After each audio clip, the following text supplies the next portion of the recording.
and working. Got What it. a what a bitch, this fucking internet.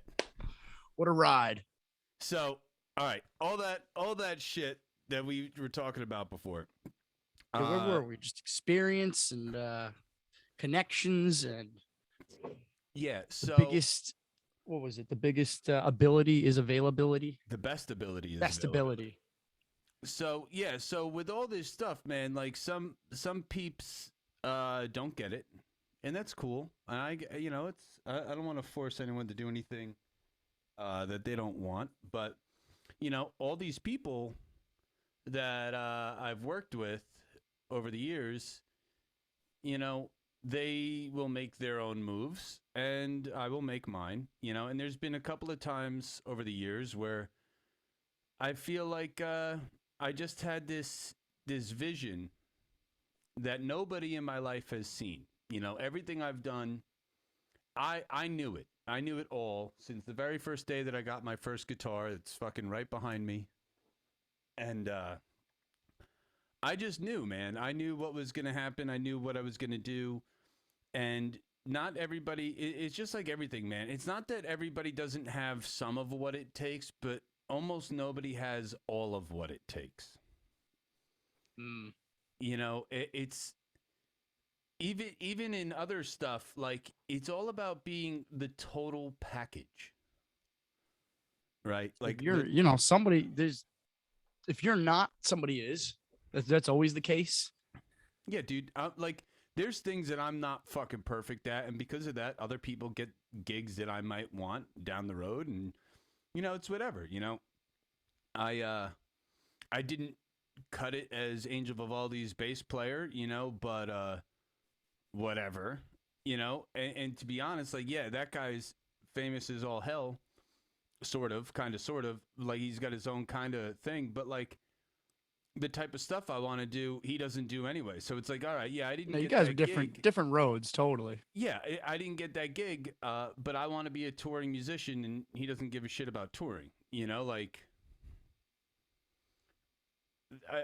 I was almost better off not having that gig. Yeah, might have held you back.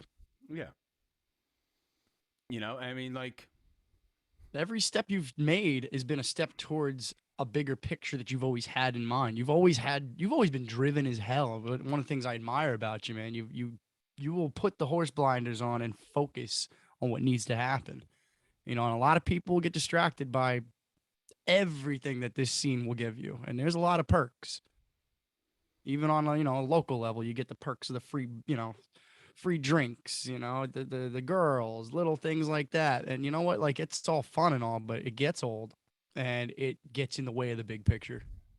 it does, man, and that's exactly what I was saying about like, and two, maybe the COVID thing was a blessing in disguise too, because by not being sidetracked with wanting to party with people, all I You did was focused on your work the work. last 6 months. Focused on your work, like you were Yeah, saying. You didn't want to see the girls. You didn't want to stay after. You want to make sure you get on the bus so that you don't get sick. Like after watching your crew disappear like that, man. That's rough, man. dude, you have no idea what it's like to be an 11-person crew and a 5-piece band, but 11-person crew, and 3 of those people are gone. That's Sorry, well, three, yeah, and like 3 really important people are gone to the show. Like the front of house, dude, losing a front of house guy ah, like on a tour in the middle of a fucking tour, like a week and a half into a tour, like oh man, it's crazy. I you I it's fucking insane. if your Like if your production requires that, you need everything. You can't function. I mean, I'm sure you and it, guys figured it out. yeah, we You did. did. Yeah, you know what happened was I did all the front of house guy shit. I did all Somebody's the got to front of pick it house up. guy shit except for running the sound. We just used the house front of house guy for the set, but Yeah. it never sounded as good when our guy wasn't there, No, that's always the case. Yeah, because who knows it better, and when you bring your own front of house guy in, that dude's gonna push the PA to the limits to give you the best show. When you use a house Yes. front of house guy, he might, not everyone pushes a system like Sarge would, you know, and that's just. Man, on that subject, I feel like I single handedly sank Dingbats. I think I feel everybody had a like little I say. single handedly fucking sank that club. Yeah. I mean, When I was working there and Sarge got really drunk and Facelift was there, that Alice in Chains cover band, and they yeah. were playing a birthday show for me and Rachel. Um, he got like super shit faced hammered on Jose Was that his Cuervo. last? Was that his last thing there, huh?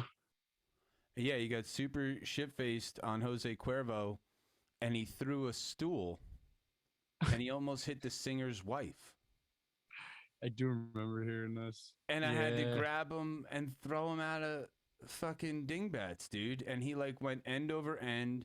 His fucking top hat came flying off, and like I felt really bad, and that was the moment. And Dingbats literally went from having the greatest sound out of any club on the East Coast to sounding like hell for a really long time. It's so hit or miss. I do, I have lots of love for that club, but it's so hit or miss. And I forget. Actually, it was the band Nefariant. It had nothing to do with Dingbats, but I'm talking to Nefariant. You might remember Jason from the band I Kill Ya 100 Mm-hmm. years ago. Yeah, I And remember I Kill You. yeah, they kind of totally different sound now. The guys are just Jason at least is in a band called Nefariant. Cool stuff. It's actually I think you dig it because it's a little typo influenced. It's the kind of band that can play your wedding or your funeral is what people are saying. But anyway, um, they came to see us at Lucky 13, and we don't have sound guys. We don't have any crew for the matter. Whoever I'm putting my dick in is basically our sound, our merch girl at the time, and we work with what we got. We don't have much, but our sound was guitar sounded great, drum sounded great. The bass, I couldn't even fucking hear myself, and I had to take care of my voice, take care of the merch, and do so much at once to the point where it's like, all right, the thing on the chopping block, unfortunately, had to be bass guitar. So we suffered, we dealt with it, but after that show, like Jason's like, we lose money at shows because we bring a sound guy for something like this.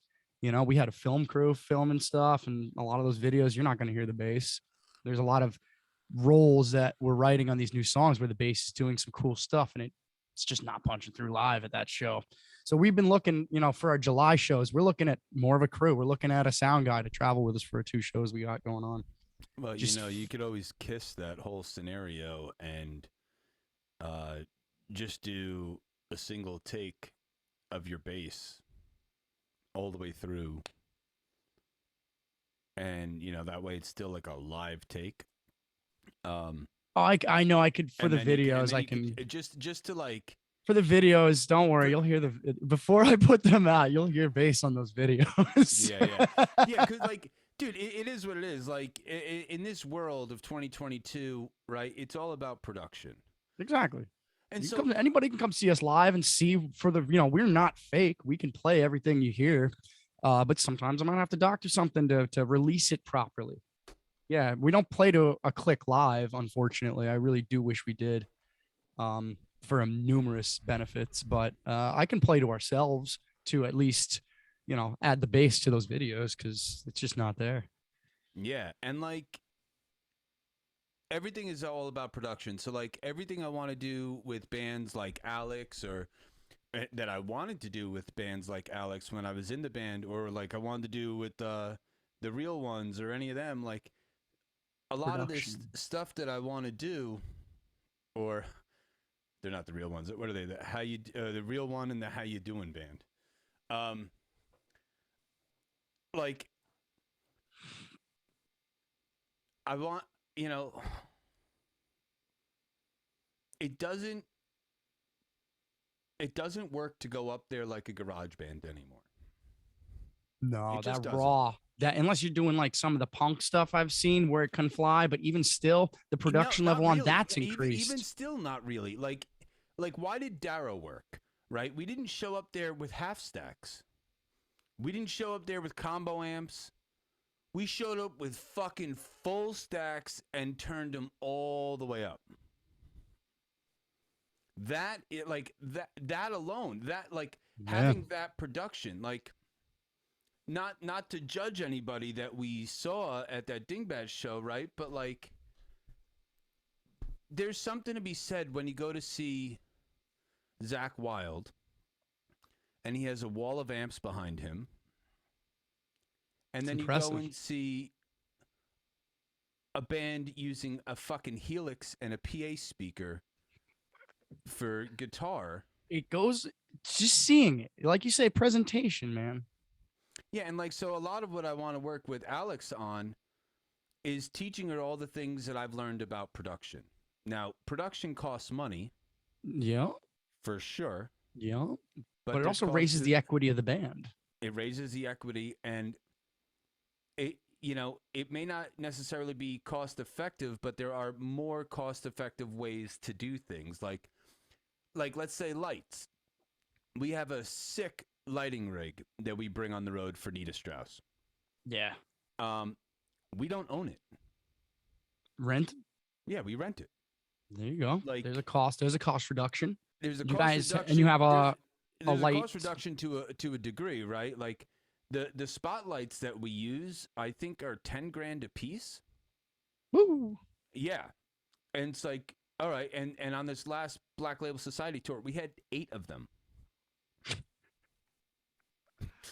You definitely ain't buying that. No, and but what so all right, so if you look up So is there just like some, and I guess, like a lighting package deal that's basically, yeah, okay. yeah, so but like part of our cost is you have to fly me to Cincinnati to pick up a U-Haul, and there's like a couple $100 for the flight plus the Uber from the airport to the U-Haul, and then the fuel for the U-Haul, and then um and then the rental of the U-Haul. That's it. Anytime you rent a U-Haul and drive any kind of distance nowadays, it's $1,500.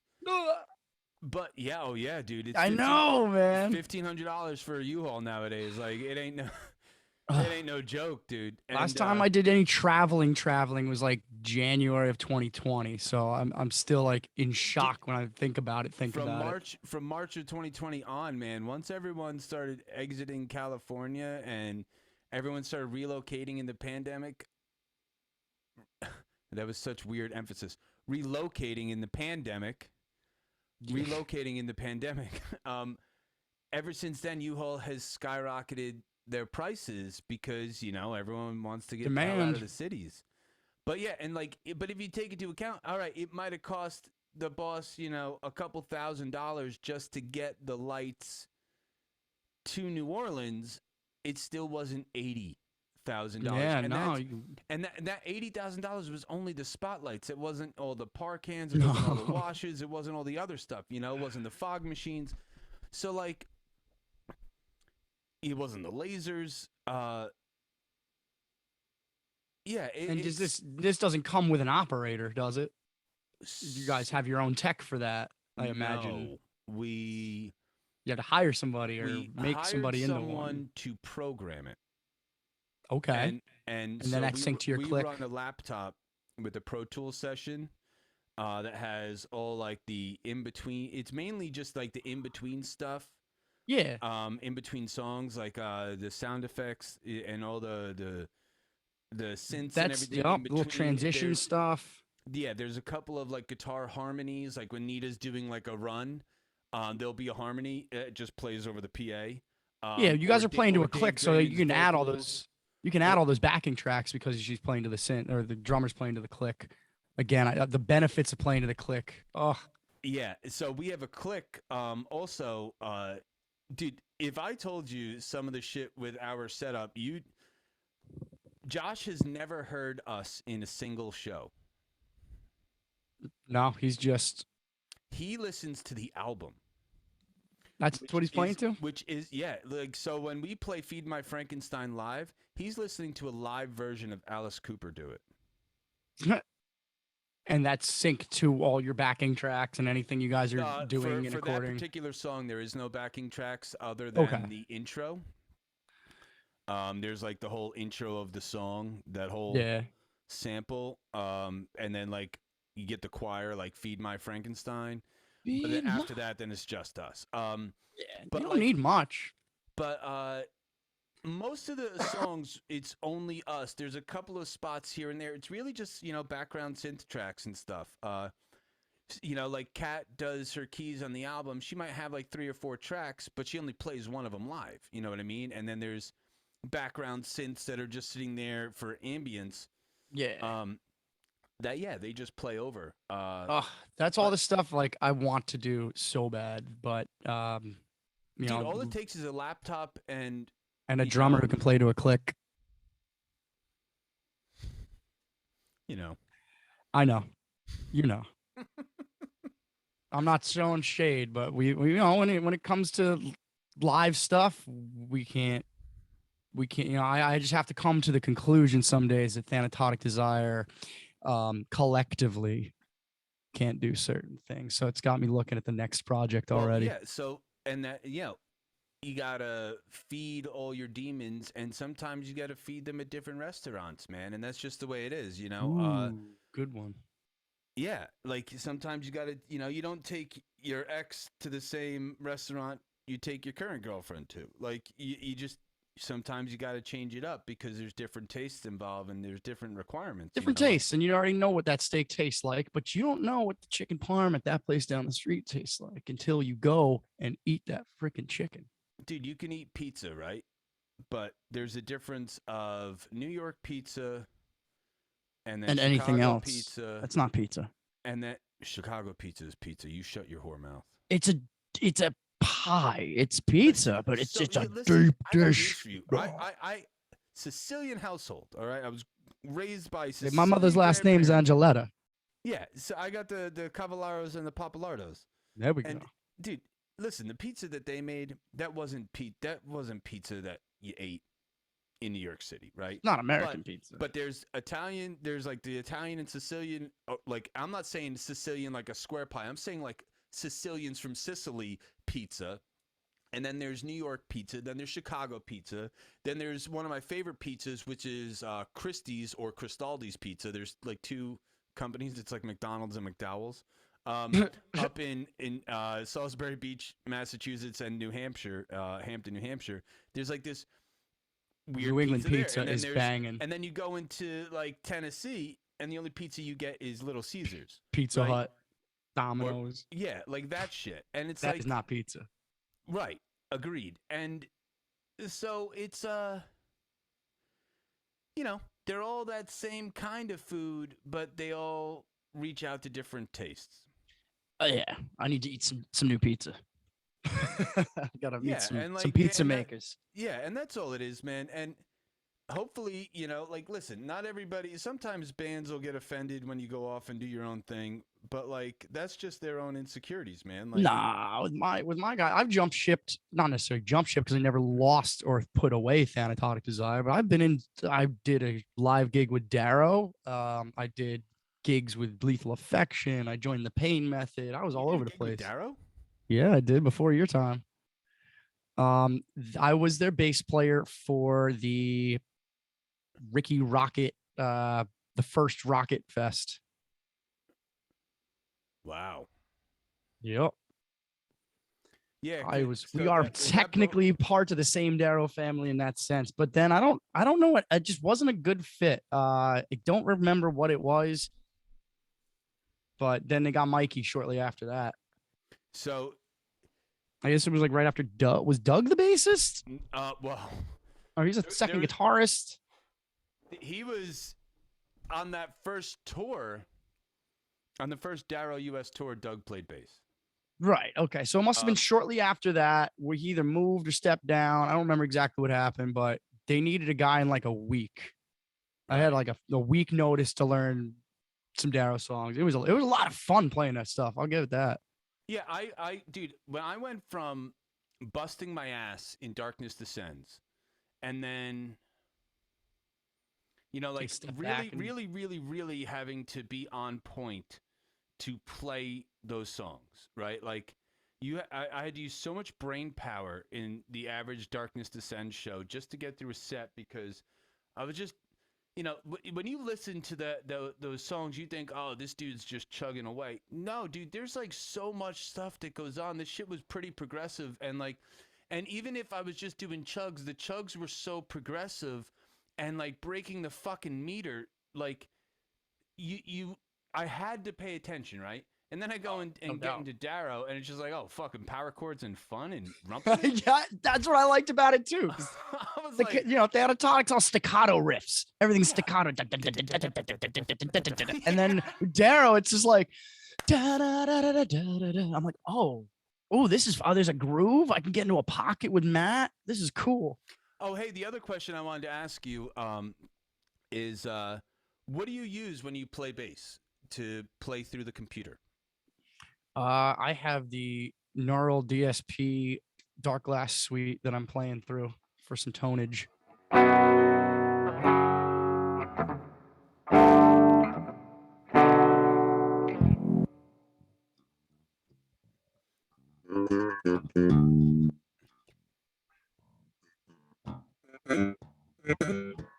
I don't Do know me a how it favor. sounds, but Do me a favor. In your upper left-hand corner in Zoom, well, I don't have anything in the upper left. But what you go into settings?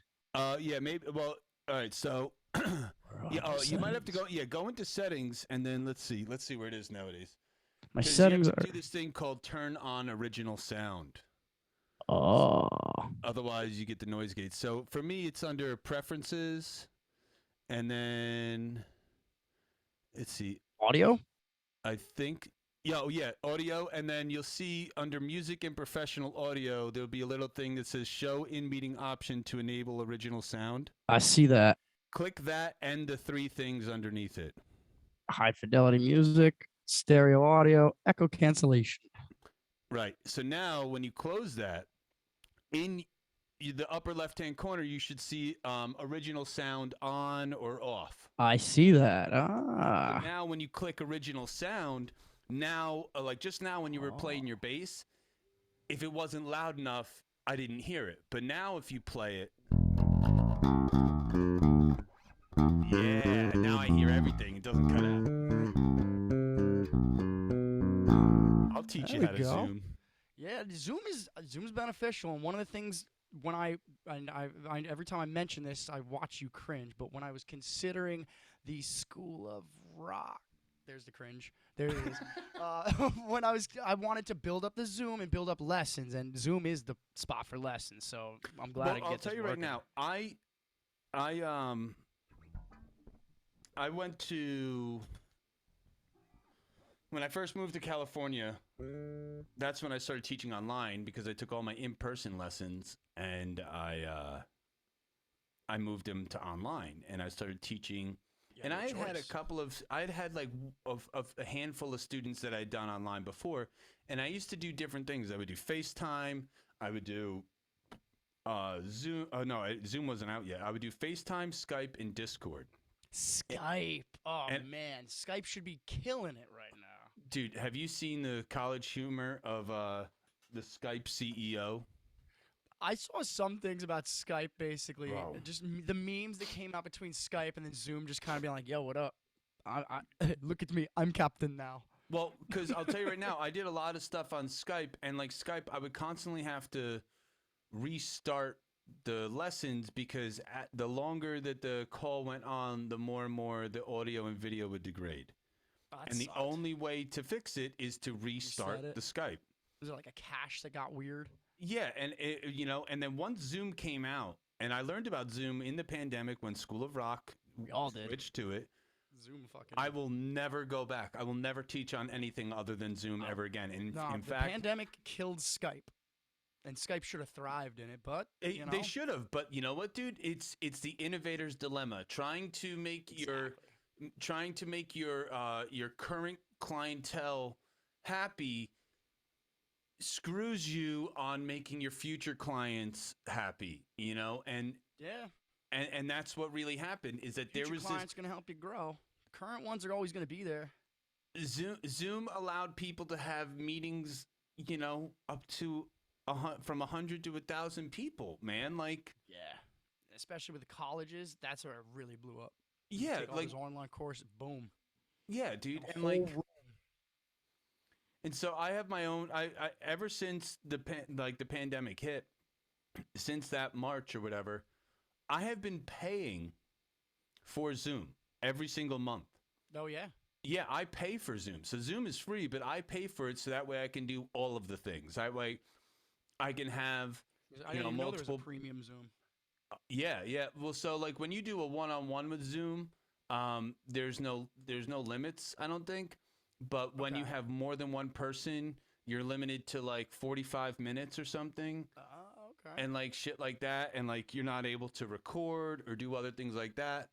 Um, so there was just so many benefits to me, like having no limits. That was the whole thing, having no time limit.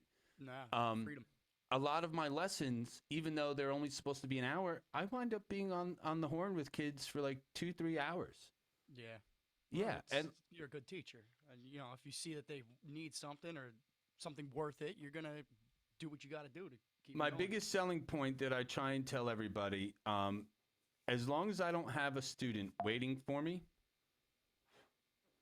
as long as I don't have a student waiting for me, I will stay on the horn, especially if we're in the middle of something. So Yeah, you're not just gonna be like, oh, all right, guys, 3 o'clock, gotta cut it. No, yeah, like I'm not the unless you doctor got who somebody sits waiting. there with his hand on the doorknob.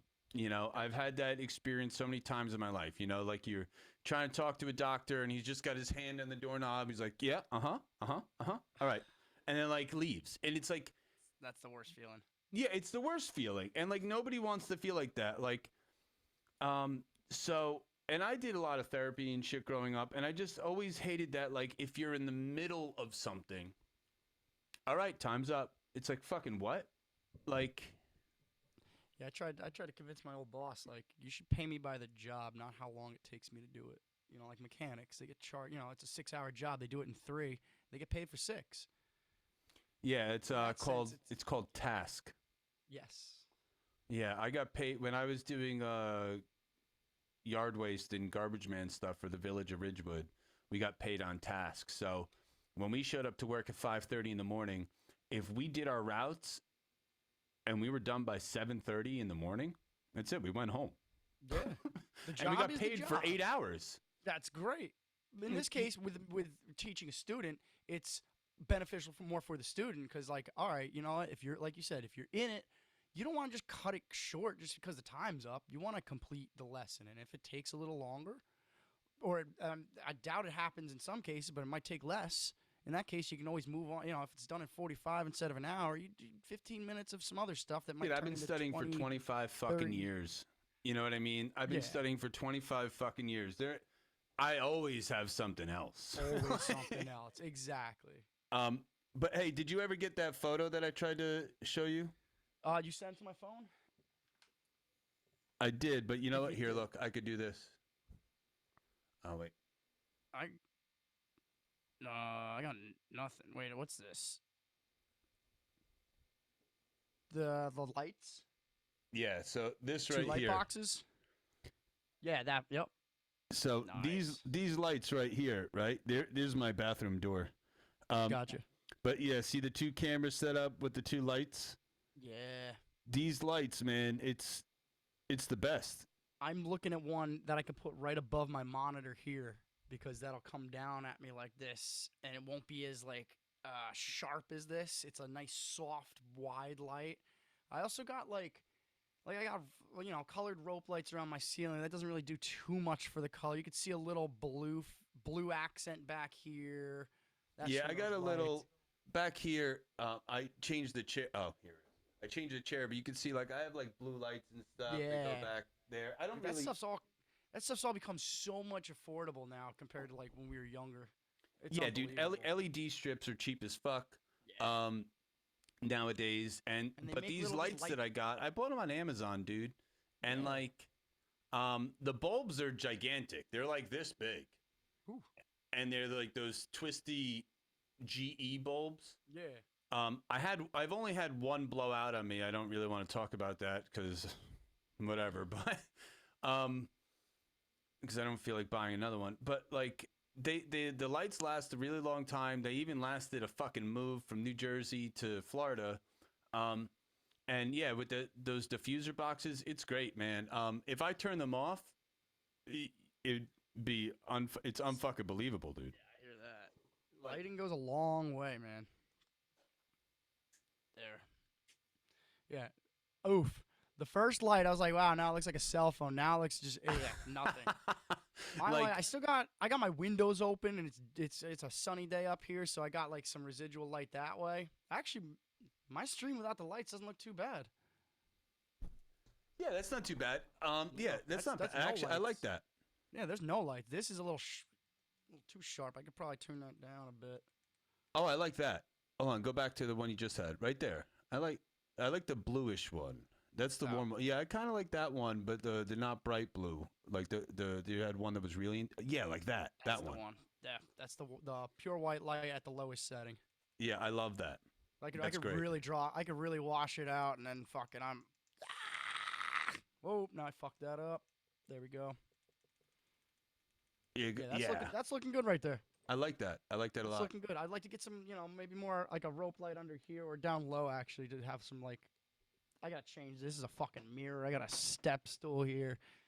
People do some crazy shit with their layouts, and it looks nice. You don't need much. I can even just do like a curtain from here, a little further than I can reach. But yeah, where the camera cuts out. Yeah, Curtain yeah. just to have it clean. Dude, I have all this stuff too. Like, I have a giant fucking green screen curtain. Oh yeah, you got the green muslin.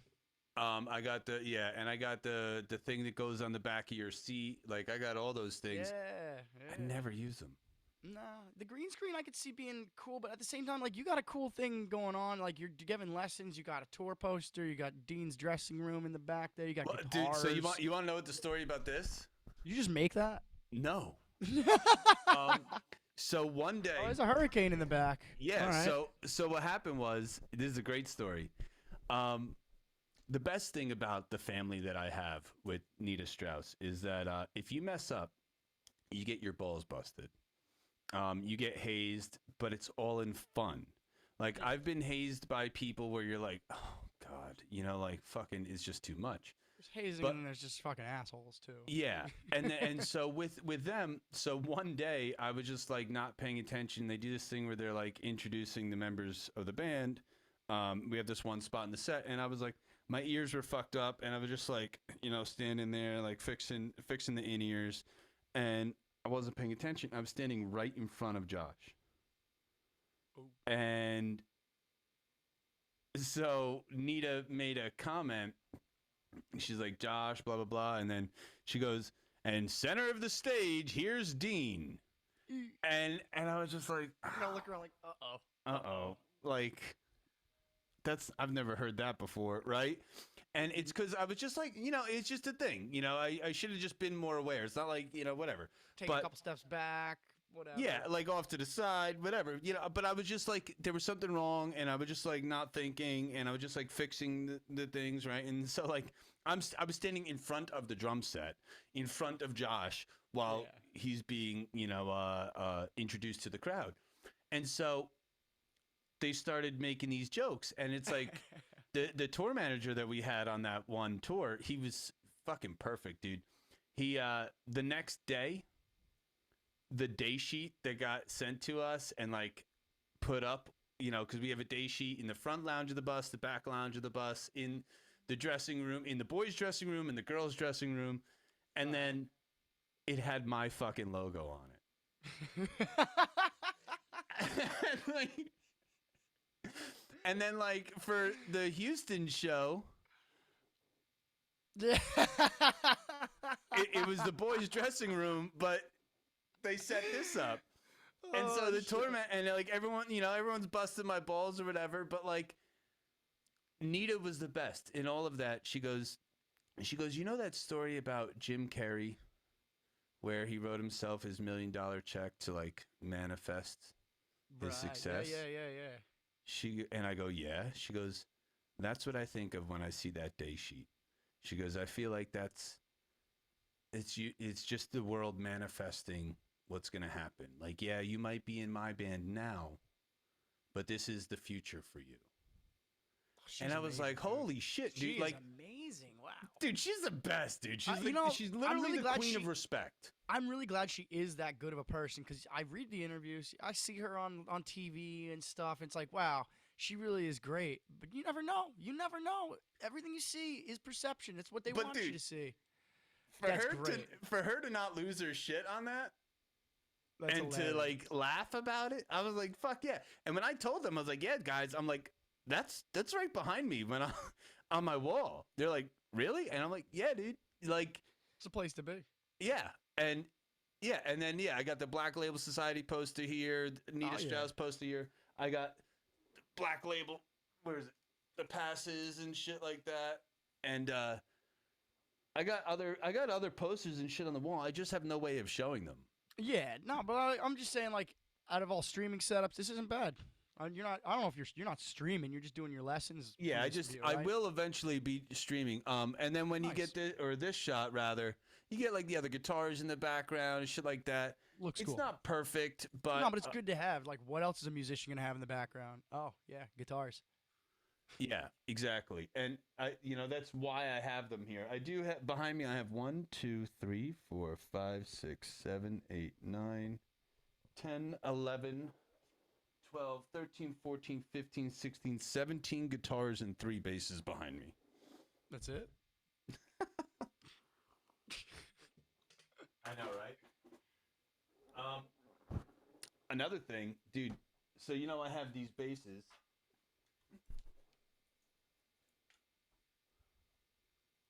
Right? Oh yeah. I got these beautiful, beautiful Ibanez basses. So Got this your inlay fan, there on the 12th. Beautiful, man. and the black strings. These were given to me by JD from. Oh my God! Look at all that. Whoa, whoa, whoa, whoa, whoa, whoa, whoa. Yo, if you don't have a DR endorsement yet? Oh no. I have a string endorsement. It's just with Ernie Ball. Ah, okay. But I could ran hook out you of up with my strings. DR guy.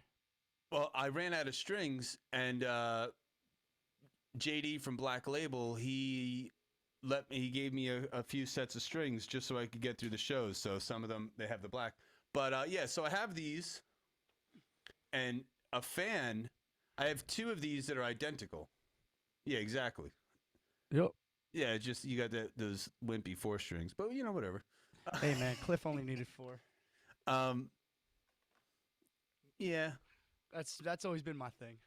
but hey, listen. As I stream though, I'm looking at maybe getting a cheap 5 string for some of these songs. There's so many.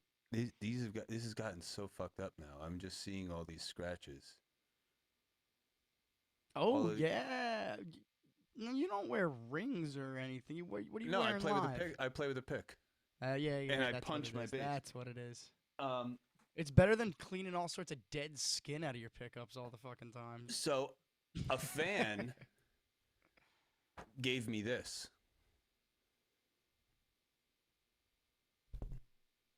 That's beautiful. Yeah, it's a newer model.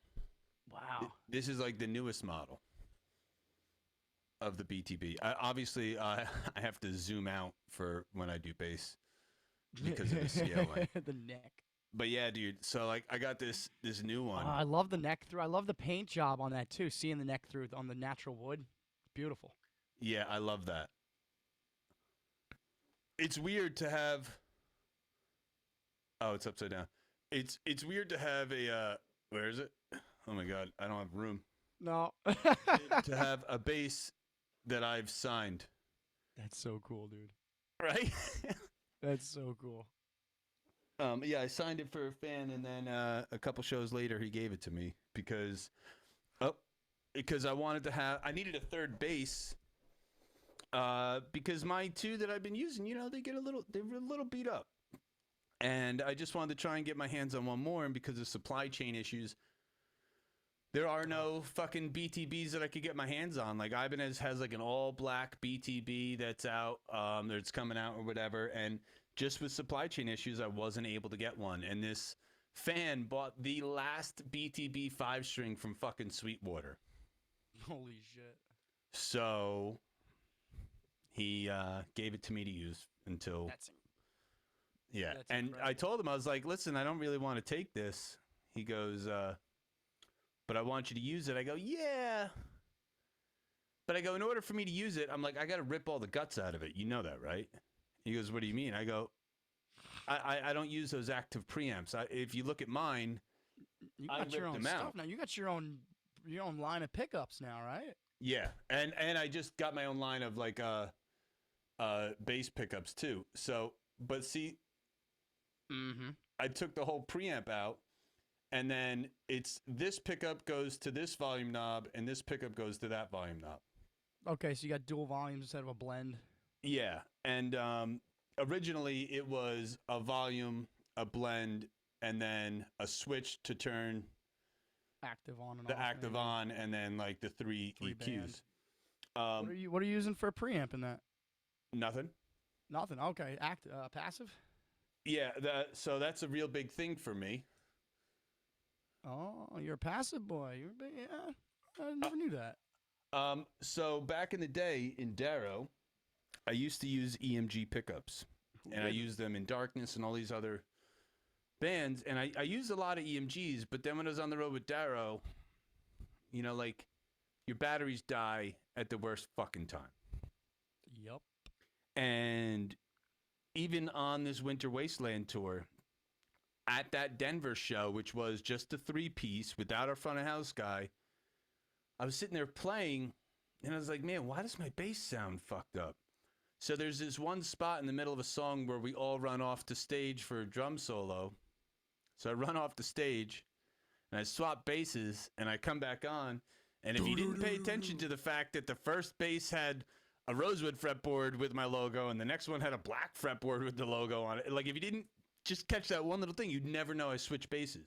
Gotcha. But yeah, and it after the set, the guy was like, the guitar tech, he was like, it was his first show with us, and he's like, how come you switch basses? I'm like, fucking battery died. He's like, really? I was like, yeah, dude. And I was like, test it, and he tested it. He's like, fucking battery's dead. I was like, yeah, I know. And like I hate that because like when you tour a lot, I am not at the level where I have money to just drop a brand new 9-volt in every day. Hell no. So and I don't have like a tech who has like battery testers and shit like that. So yeah, I do what I can to minimize those on stage issues.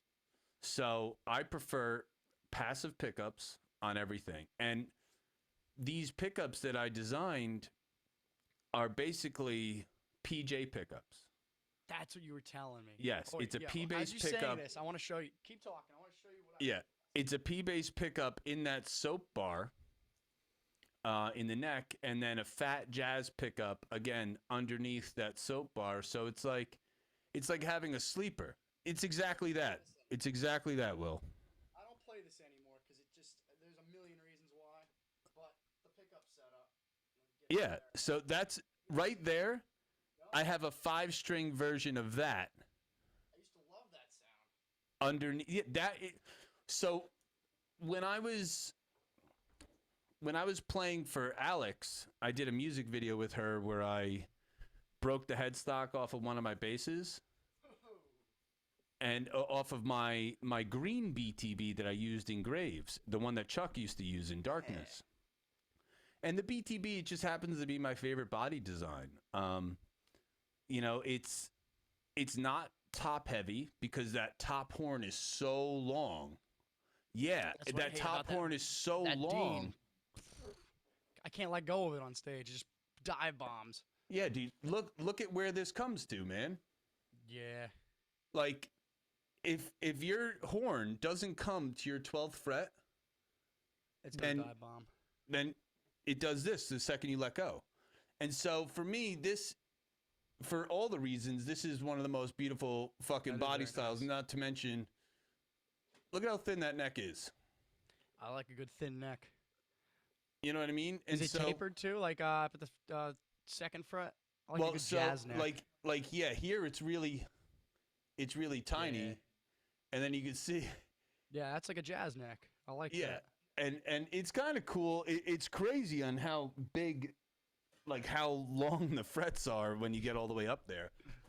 But yeah, I love that body style. And, I've spoken with people at Ibanez because I've been able to be around those people because of Nita. And they have this thing where they don't like retooling. The only way that I could have gotten this bass with that pickup combination that I wanted, um, I would have had to buy a Yourself. blank. Like I would have had to buy Yeah. a blank from them that, Shell. yeah, that wasn't routed yet, and then I would have to send it to a guy and then have it routed and do all that shit, and it was just like it was going to cost me a lot of money. And then just talking with my pickup guy, I was like, man, why don't we just like build these pickups inside that casing? You know, is there any way that we could do that? And we spent a lot of time, like, I'd worked with them for years trying to figure some shit out.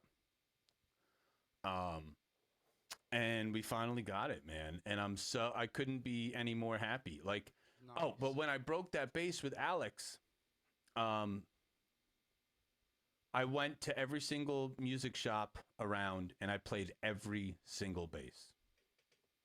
Every fucking bass. I played every single I just hate bass. being a bass player and going to a music shop and you see a wall of guitars and then there's like 3 basses on the far right. Yeah, I went to like the big Guitar Center in Paramus and shit like that, and granted I was looking for 5 strings and stuff like that, but I played every single bass, every single pickup combination, everything all through an Ampeg because that's the type of head that I have, and I fell in love with the PJ pickup combo, and the bass that I fell in love with was actually the Fender Aerodyne. Oh yeah, dude, that's a good bass. It's a great bass, dude. Oh, It is man. a great bass. The only problem is it only comes in 4-string. So I did buy a Fender Aerodyne. Yeah. And I just tuned it like Peter Steele, where it was tuned like a 5-string without the top string. The high, yeah. I ran into an issue where I was playing, like for Nita, we play The Show Must Go On by Queen. And there's a bass solo in the intro of that song. And it is all up on the fucking 15th to the 9th. Actually, the highest note is the 19th fret. On the G. On the G. Yeah. Because we play a full step down. So I think in the actual song, it would be the 17th fret. But yeah, my highest note is on the 19th fret of the G string.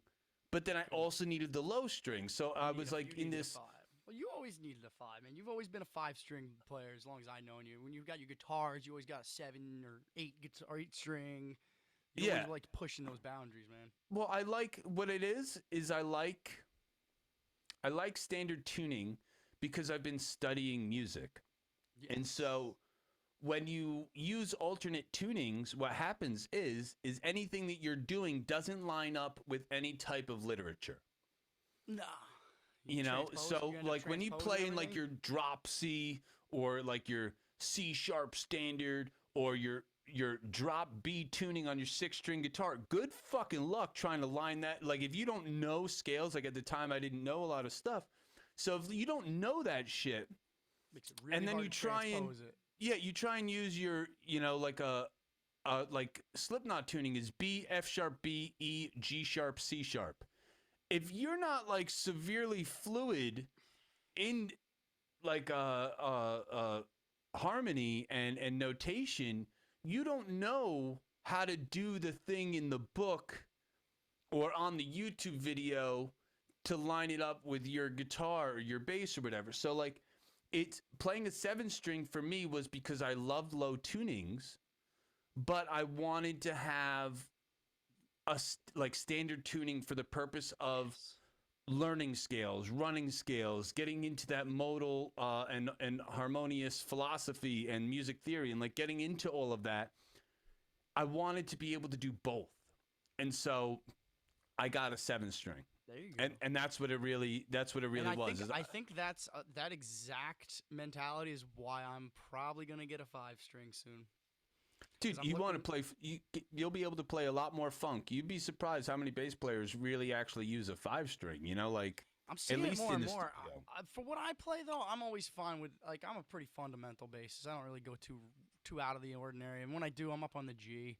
But I've always been very, very comfortable and at home with a 4-string. The 5 strings and picks to me feel like a totally different world. and I found my home within the finger picking 4-string stuff. But as I'm Hey, doing yeah, but Twitch, that's no, it's all also good. awesome. And in all of that, dude, I still this is my number one most played guitar currently. Yeah. It's a baritone, so it's 27-inch scale, Yeah. um, but it's a 6 string. That's it. There you You go, know me man. as a 7 string and 8 string guy, and my most common guitar that I play is this 6 string. Um, and even though I have like that crazy custom Riddler guitar and shit like that, like Cool, man. I There it got is. I got this thing here. Nah, I love it. Yeah, I fucking love this. This thing has so many different customizations, including this. This is a big one. See that? That Yeah. shave? Yeah. So when I go to play, that was customized. Because the Ibanez, they come out to like here. Okay. Like where this is, It just keeps going straight out. it keeps going straight out. And when you go up, that corner, Kept it, knocking your it, hand. it hits you right here. So I had it shaved so that way when I'm holding my form, There you go. I go up, I call it no cock blocking. It was cock blocking your palm right there. Yeah, it was cock blocking me. So even though I have all that stuff, dude, I just, there's certain things about the standards that I just love. And like, I've always been a dude who typically almost always used super thick strings. Nowadays, I use on this 6 string over here. I've used 8.5 to 40. Whoa, babies. It's fucking small boys. Yeah, they're the Ernie Ball Mighty Slinkies. Okay.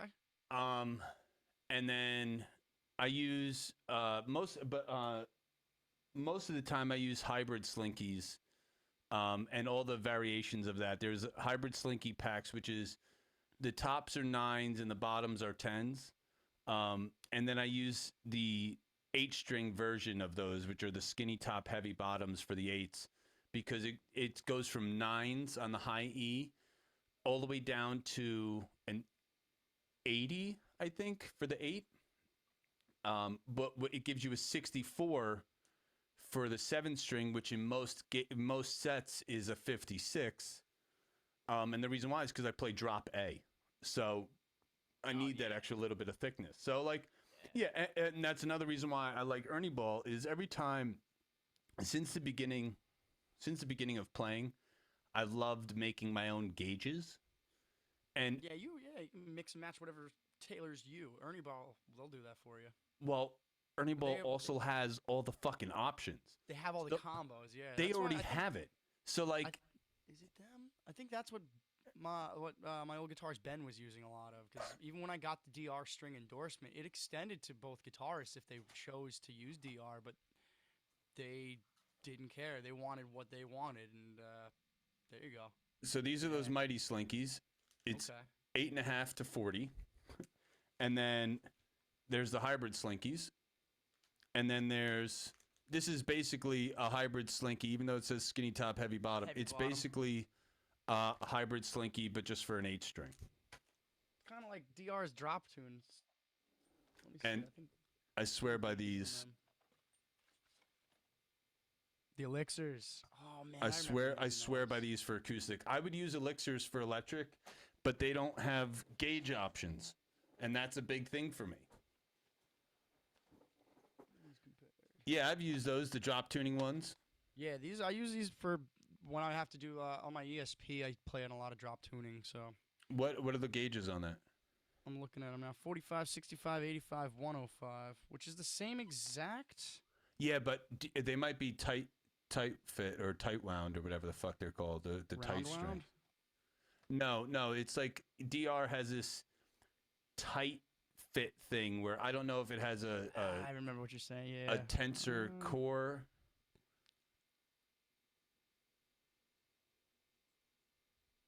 It just tells you what it does, not how.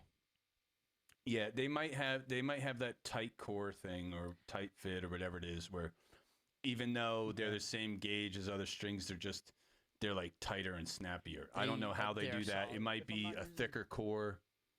If I'm not using these, I'm using either just the plain what the heck are they? The high beams I've been using a lot of. They sound really fresh and bright on my bass.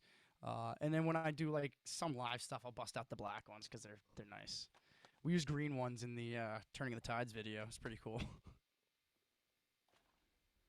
That was just for video. I don't know. Like the black ones, I do like how they feel. And a lot of people don't like the coated strings. I do not like the coating on DRs, on those black ones. That's a lot of people don't. I like it so much that and maybe it's because I'm a finger picker. The textures. I don't like it on my left hand. Ah, okay. I don't like it on the tips. I don't like that feeling. They're coating like Elixir. I like that. I like that coating feeling because it's like fucking. It's like Astroglide, man. You just fucking. You can fucking fly up and down. Well, I also put the where the heck is it? I put some string shit on my strings too, which would affect how it feels. I do that. What the blue Dunlop shit or that white spray bottle? It's a can and it's basically a cotton thing. You rub it on it. Oh yeah. Who makes that? The Fast Fret. Fast Fret. That's exactly what it is. I don't have to look for it. Yeah, I know all the things, pal. Ben used to swear by that stuff, and I was like, I swear by the Dunlop version, which is the little blue bottle. Most of the time, you can only buy it in the kit. It's very small. Yeah, it comes with like a cloth and another polishing thing. And Usually you can only buy it in the kit. You can't usually purchase it separately. But I swear by that shit. 100%. All that stuff. You know, like because strings get corrosion, they get sticky, man. And then if you just clean them, at least for guitar, for bass, I don't really give a shit. Bass, I gotta try to clean them before I pack it away. That's what I try to do. I got a rag. I try to wipe my sweat off. But then for me, I always got to go in here and clean all the dead skin out of it. Fucking my fingers just erode on there. Yeah, and so for that, on Nita Strauss, how much is a pack of bass strings, Will? My cost? Or in general? I'm not allowed to talk my cost, but I think they're like, $25 a set, something like that. It's probably crazy now with inflation. So I played about 60 to 75 shows since November. Somewhere in there. New set every show? Every fucking show. On bass too, huh? Every single fucking show, brand new set of strings. I know someone who didn't break a string. I never broke a string. No, that's the only way to ensure you don't. Oh, and it's also the only. Well, so the reason why I do that too, it's because the low end is perfect for the house or the deadness is perfect for the house. But for me, in my in-ears, I only have I just use generics, like the 215s and the 415s by Shure. Yeah. And they don't have all these drivers and all this separation and all this shit. So in order for me to hear, I need to hear the pick attack. The ching ching ching ching ching ching ching ching, and I don't care what you do to your fucking bass strings, dude. You lose that after you play one set. You lose all of that. I can wipe them. I can clean them. I can fucking take them off and boil them. It doesn't matter. You do not. I'm that anal when it comes to recording, not necessarily live, but. Well, it's because that's my only way of hearing myself. Yeah, I don't hear the low end. I don't have an amp on stage. No. This is it. IEMs. Yeah. So, I need to hear that pick attack. And that was one of those things where, I asked you about what you use, and you said you use that neural DSP. I use my fractal. Ah, yeah. For my bass tone and my guitar tones. But for the bass tone, I use the fractal, and I have these.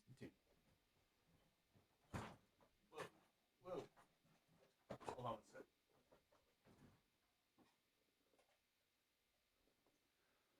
I used to use this. I still love this. I use this with my long ass blonde hair. I don't even. How did Anita Strauss hair get in there? But I use this when I use the my Ampeg head. But I was trying to downsize because we do all these fly gigs, right? Hmm. So I hit up Dark Glass, and I got the Hold Alpha. on, brother. Oh yes, that's the fucking that's the Alpha Omega. Yes, dark glass, baby. Oh. Oh, all right.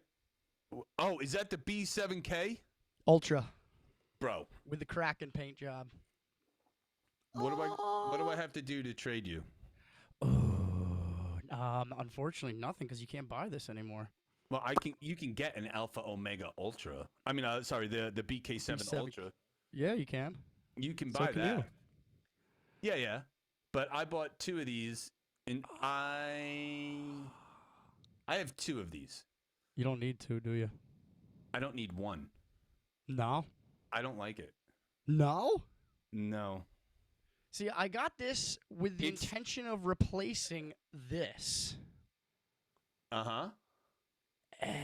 They're different beasts, Uh-huh. and I'll tell you right now, I had a my Sansan for years. I love my Sans amp. I love it. still do, but I love the dark glass on my Aria bass more because it doesn't need as much pushing. If that makes any sense, because the Aria bass sounds fucking beautiful. I also have the dark glass preamp in there also, but my old Traben is so high end. There's like no bottom end in that bass. Strangely, uh, I still use the Sans amp for that to bring that low end out because the dark glass doesn't really help with that. No, the dark glass helps with high end. It does, and I do love that. But So I still have my I treble like I way the had fuck down. my Axe Effects in New Orleans in between tours, and I got this deal with Dark Glass, and I love didn't dark know. glass. I didn't know. Like I was doing my research, and I didn't realize that the sound that I use in my fractal It's dark glass. is a dark glass sound. They call it the black glass for my distortion pedal. Yep. But it's the B7K. That's what you were used to. And then I got B7K is the this. classic. And then I got this, and I was like, well, that's not the fucking sound. Nope. Ah, so that's why you're looking for a B7K. You could trade those. This is a limited edition. It's the only reason I won't trade you. The only reason. Piece of shit. What? Dude, have you seen the paint job on this thing? Yeah, no, I mean, it's pretty cool. That's pretty cool. But yeah, so I want to, yeah, that's sick.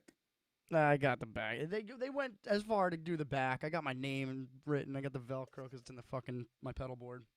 But yes, and it also has what I love. It does have a USB in, so I can have I can bring up the dark light. Yeah. So you can set. This one, I also have these. You mean these? Oh, look at you. Yeah, see, so you can, I didn't know you can get these without those, without the aux in and without the headphones. Well, Or that's. maybe- I think it's because you have the newest version. I don't know if they were making multiple versions, but they would be like the 1.0, and then the 2.0 had the aux in and the headphone. Out. I could be no. wrong. No, not with the The Alpha Omegas. Alpha Omega. Like it's an option. Huh. The aux in, Okay. and I don't know why, but I chose the aux in because I'm like, yeah, well, I warm up, so like maybe I could just use this thing to warm up. I never fucking used it because when I warm up, it's not I don't warm up by myself. It's me and Josh in the Right. in the front lounge or in the green room or wherever the fuck we do our warm ups. But yeah, so like for me, using the fractal versus an amp, I get like 99% of the sound that I want, which is fine. But then when I go from the fractal to the dark glass, I feel like I'm getting like 85% of the fractal tone. You know, so it's like it wasn't close enough for me to deal with it. And then I did it, And then I also was given by a fan. I was given a Boss GT 1000, and it's a very expensive piece of gear. And I really Yeah. wanted to like it, but it wasn't. None of them were like, I put a lot of time into trying to dial them in and all this shit, and then I just ABC'd them with Josh there. Yeah. And like, not even like, I knew what it was in my head, and I You got to knew get a that, second opinion. yeah, and then he instantly, if it's like I played this and he's like, and then I play that and he's like, and then I played the fractal and he's like, yep. I was like, that's all I needed to fucking hear, dude. Yeah. Like, it just sucks because my fractal is so big and it takes its case and all this stuff. But I mean, that's know. why it has the sound. Maybe. Have you tried playing out of a B7K? No, but that's the B7K is the setting that I use in there. So Right. What I'm just saying is, if still in theory, right? This is just still in theory. Yeah, you did the ABC, but you need like a D where you try the actual pedal tone, because maybe it's just going through the fractals giving you better processing. Well, because it's I not don't know. just in It's my not just that fractal either. There's more into it than the fractal. Right. In my fractal, in my top patch, I run a dual signal chain. So in the top one, I have my low end, which is just amp, cabinet, EQ, and then on the bottom track, it's and that's only the low end. So everything there is EQ'd for just Yep. right. Yeah, And the then best down bass tones are two tones. right. I've learned that in the past few years, and I'm like, what do you mean he does an AB? Oh. Right. Oh, now I get it. And then and I've always gone for like that that Jason Newsted / Rex Brown kind of sound. That's like I've just mid-tone heavy fucking dun dun dun dun. yeah, well, and I like the sub bass and I like the chink chink, Yeah. and like Fieldy is all chink chink chink chink He's all chink. chink chink without any fucking thud thud. Yeah, with no clarity. And then so the bottom line, it goes dark, like the distortion pedal, and then amp, and then speaker cabinet, and then I think there might be something else there, and then the two of them meet, and then there's another EQ there, and just going through those, yeah, like that's the secret. It's the blend of the two. Yep. And the real secret I need is to do that. That's something I'm looking to upgrade myself for, especially the live tone, because it's either one for me. It's either one or the other, and a lot of it's the house, because I don't really change much of my setups between home, my full stack, studio. My settings are pretty clear. Sounds good in the album. Sounds good in rehearsal. Live is another story, but that's, again, we don't have a house guy. We're using whatever sound guys working that night at the club, and that's detrimental to the bass tone, at least. well. So what I would suggest for you is just tell that dude to take 2 DIs. Take one out of the back of your head, and take one out of the back of your Sans amp, and get yourself one of these. Yeah, that's what I'm looking at. You input and then you out, and then like you can have it like an ABY. This is just an ABC because this is from the Darkness Descends days. I would have the Crate Blue Voodoo, the PV6505 Plus, and then I would also have the JCM 900, and I would use those 3 amps. And then I took out the JCM 900 and I would hook up in like rehearsals and shit, I'd hook up the Ampeg to the guitar signal for like breakdowns. Oh shit! There you go, dude. Throw on you want to make your breakdowns heavy as fuck. Throw on an 8x10 with a fucking bass head, like that'll make your 7-string heavy as fuck. Yeah.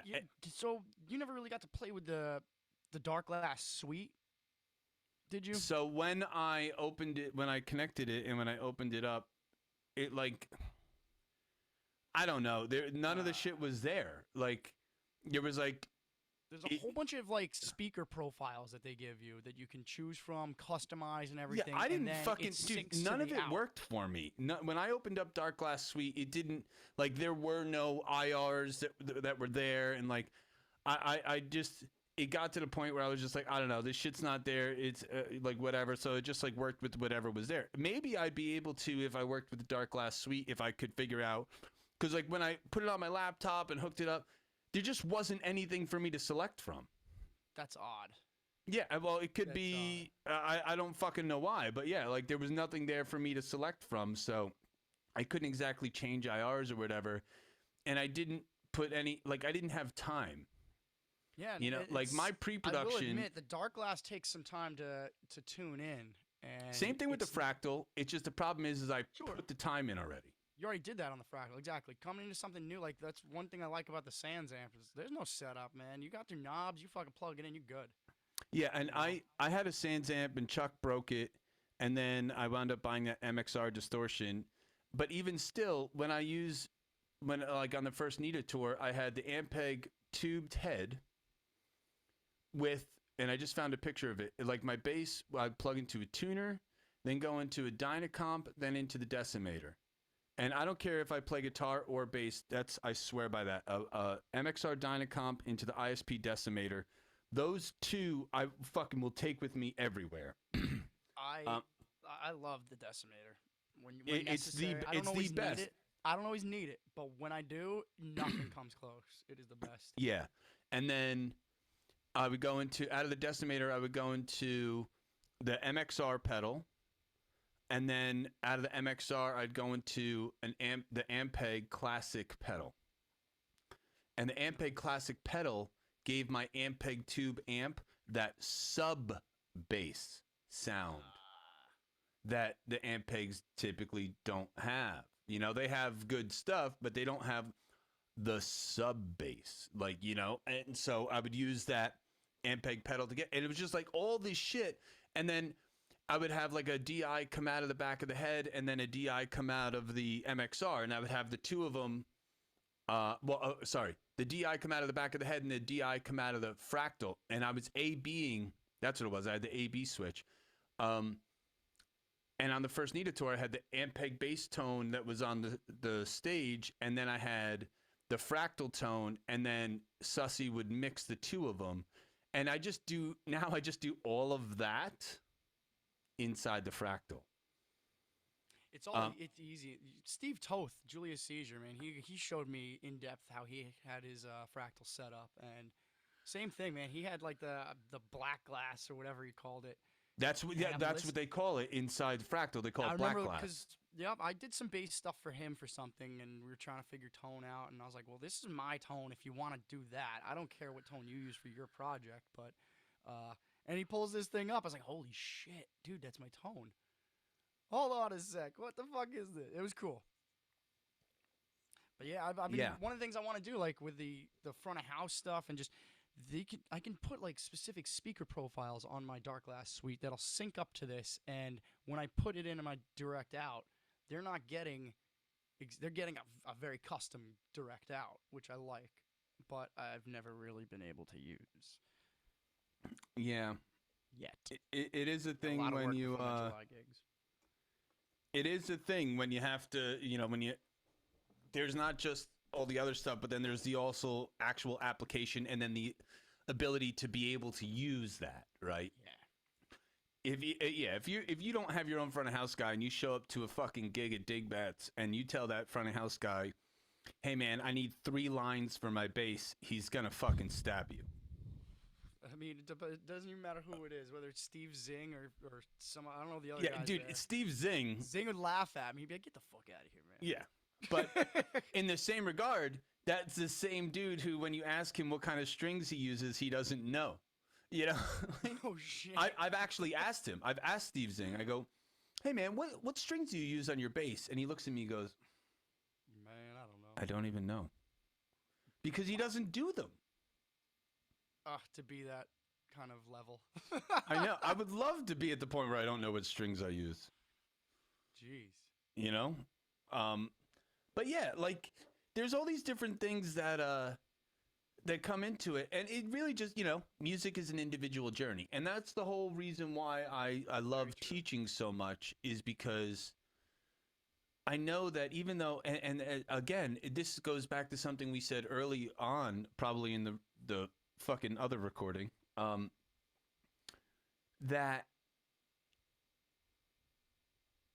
I don't know everything, but what I do know is what I've done. And sometimes that advice will help someone, and sometimes that advice will not. And like one of the things that I pride myself on is I'm not a know it all. So I know I don't know it all. And I also, like, in all the Know-it-alls are advice the that I worst give, attitude in this. well, the advice that I give to all my students is, um, you know, I reserve this. I say this every time I give someone advice. I say, I reserve the right to be wrong. And they're like, what do you mean? And I go, listen, what I tell you is just from my journey. It doesn't necessarily mean that it 100% applies to you. That's It's just a the very truth. true. It's the truest statement you can make right there. Yeah, We all like have we I all know have what our works own for me. journey. We all got our own experiences, and what works for you might not work for him, but vice versa. They might be able to get different things with different results doing different approaches. What do you got there? Peter Steele? Fuck yeah, yeah. Where do you even get that? One of my fans got it for me, Awesome. or students rather. Very cool. Dude, look at that, right? Michael does this same thing, and Michael used to be friends with Peter Steele, and that always fucked up Joe whenever he would grab like one of Michael's guitars and it had that. But those white stripes on the back, that's the Yeah. third fret, fifth, seventh, ninth, 12th. Yep. People don't realize how beneficial that is until you're in a dark club with Yeah, dim lights. until you're about to play and you don't fucking see. I've seen a few guys use that other than those two at least. Yeah. Yeah, dude, it's one of my more faves. Another fan got me. I have it hanging up on the wall there. Uh, the Cliff Burton. Which the little is it like the bobblehead guy? No, the action figure that's kind of like the Misfits guy. Was it made by Oh, it's the reaction figures. the reaction figures? Yeah, Yeah, he's got like a little hammer in the corner. yeah, Those but are yeah, those are cute. I am like an action figure collector. So like I got some high end stuff, and I like Joe had a bunch of those. He had the Misfits ones, and I always right. looked Because at him. I was like, there's like the two or three Crimson Ghosts. yeah, There's a yeah. I black don't know. one, the I red just one, the looked at glow him in and I the was like, dark one. they look good in the package. They look good up on a wall. I just was able they to don't. convince a fan to buy it for me because Cliff and I share the same birthday, so it was really No, yeah, February 10th. yes, sir. Yes, sir. Yeah, I never yeah, knew that. yeah. Huh. Now I don't think I'll ever forget that. No, you fucking better not. Yeah, February 10th. and you know Can't it's wish funny, Cliff a happy birthday. I could just give you a call instead. right? Yeah. Um, and I love posting pictures of like I have this one side by side, and it's a picture of Cliff like holding his bass, and then there's another picture of me, and I'm like from Graves, and I'm just Yeah. like, it's fucking perfect. It's fucking Yeah. perfect. Hell yeah. Yeah. Hell yeah. Um, yeah. There's with all that like there's this real weird like cyclical thing where even though I play guitar, right? I remember my dad telling me because he had like these giant fingers because he always blasted his fingers from working on cars, and he wasn't a huge guy, but I feel like my dad's finger was like twice the size of mine, you know. It's a mix. And he's like, man, I could never play guitar, but he goes, man, I would love to play bass someday, and to share Cliff's birthday. And then to have my dad say that, and to have like one of the biggest things that I do to be playing bass, it feels like even though I play guitar, right? It feels a little bit like destiny, and I'm okay with that. Like I'm okay with fulfilling a do destiny both. that might not be my exact fucking path that I thought. I never would have thought when I picked up my first guitar, I never would have thought that the thing that I would be most known for is playing bass. I never would have fucking thought that. Never in a million years. It's great. Yeah. And it's cool, like It's a whole different world that you know, like when I do these Nita Strauss tours too. That's another thing. I do not play guitar. Like, Oh, you're not like off show in the bus, nothing. You are a bassist for that tour, on and off the stage. You're yes, gonna and have to, I'd imagine, to get into that mindset. yeah, it's to be listening. You know, like when I do tour prep for Nita, I do not play my fucking guitar at home. I Yeah. just don't. If I want to play something, I pick up my bass. Um, unless I'm doing a guitar lesson, then I'll play guitar and I kind of like revel in that a little bit because, you know, like I get to enjoy it. But yeah, in all my spare time, I don't play my fucking acoustic. I don't play my 6 string, my 7 string, my 8 string, none of that shit. I play For that none of it. time, you're on the clock as a bassist. Yeah, because it's a mentality thing. You know, you listen to music different when you're a bass player. You Do. know, versus a guitar player, No, you're versus a right. singer. You know, like when I listen when I'm in that bass mode, you know, and I listen to a band, dude, I'm honing in on the kick drum differently. You know, where I still like, you know, with all that syncopated shit that Zach and I would do, I always listen to the kick drum, and I'm always listening to the drums, even when I play guitar. Um, but there's a different vibe. Like I have to groove differently as a bass player, You and always you gotta have that connection with the drummer, but you gotta stay in key with the guitarists. You're not a guitarist playing bass. It's a different role entirely, man. That's one of the things I do like about the bass. It's your connection to the other members of the band is more. It's different than any other connection to the band, and yeah, it's you a become the beautiful thing. glue. You're the Yeah, no, glue you really are. between the drums and the guitar. You really are. Yeah, and like, and that's it's big for me, just the mentality in general. Um, yeah, so yeah, dude, there's a lot of different things that I've taken into consideration with all that. Um, what are your plans right now? In general, or today, In general, I got for a, I got a your musical aspirations. I got a 6 month, roughly 4 to 6 month plan. Thanatotic Desires got an album we've been sitting on. We're planning to release that this fall. We just released our second new single, Turning of the Tides, on Friday. Um, Can comparable I make to fun of Dave, you join the club because bro? that's In that ad, I the love only complaint everything we got about is he it. looks bored and lost. He's like Yeah, in like the end of that ad, I just see him like he looks it like was. confused. He has like this confused look on his He's face. he's not good under a camera, and we cut a lot of him out, unfortunately, because there's a lot of just mouth Dude, I got agape news for you. The staring same off. thing happens with Zach. Yeah. Like, No, it's like just you there's be a only great so much musician. of this I can have in a video. Yeah, exactly. And I don't want to cut Dave completely out of the video, but like me and our director were just like, I can't have that. I can't have that. I can't have. So like anytime he does something kind of cool, it was captured. But regardless, compared to us, the video is doing better than anything we've put out since Final Breath. Not it's not comparable to anything the label band's been putting out, but it's doing What's good for Final Breath? us. Final Breath's the song that Jose played. Oh, That was our yeah, but Sirius XM. that was on Death Wish though, wasn't it? No, that was after that. It was after that. Oh, that's Yeah. okay. So yeah, Final Did Breath you is do a our. second album after that? We did an EP and then a third. We did an EP after Death Wish. We did a full length after that called With Murder in Mind that came out in 2017.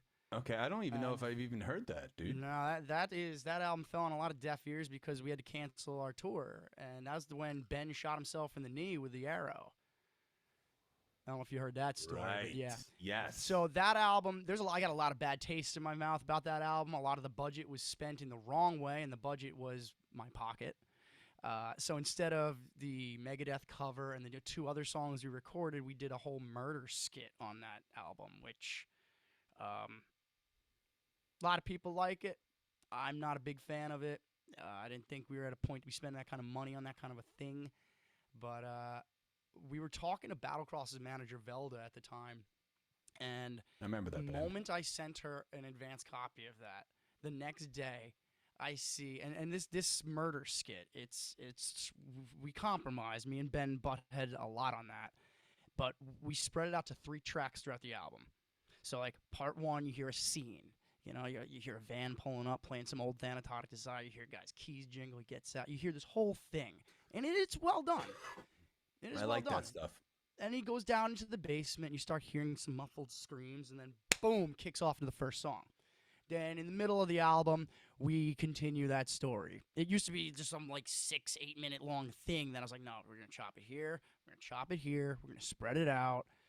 But it cost a lot of money and time, and a lot of other things didn't get finished. And then we weren't able to tour on that album or do anything with it. SiriusXM played "Rise to the Embers," which was on that album, which is still in our live set, but it just kind of went dead. Then I joined the Pain Method after that, and the band kind of got together in 2018 for the Decade of Desire, which you were a part of, and Mm-hmm. Ben considered that as our retirement, and we That show? we disagreed with him, and that's why he's not with us anymore. Hey, well, fuck them, dude. If people Yeah. don't want to follow along, fuck them. It is what it is. But so getting back to the plan, we have basically 2 albums we're sitting on between me and Mace. One of the albums is coming out as Thanatotic Desire. And the other Depending one's gonna on- be that other thing. Yeah, depending on results, man. If this album takes off, which hey, it might, you never know. If it does, then all right, we'll ride that wave and we'll keep it going. You still got Jose in for- your pocket or what? Well, not like I used to. Well, yeah. I'm working on it. I've been kind of does that to you. Yeah, exactly. But I've been in touch with Sean the Butcher, who's been getting pretty good over there. So I'm working on it. Who's that? Is that another DJ? Yeah, he's like I haven't Jose's right listened- hand man. I haven't listened to Sirius in the longest fucking time. It's all good. He's like Jose's right hand man. Back in the day when I was hanging out with Jose would get us. We'd all get backstage, but then there would be like another, hey, I'm gonna go talk with so and so, and he'd leave me and like a bunch of other DJs semi backstage. So I spent a lot of time with Sean back in those days, smoking wax and just bullshitting back then. So he'll still give me time of day, but I think we need to be doing more things for Jose to give a shit again. We need to be traveling. We need to be getting back on festivals and things that we used to do.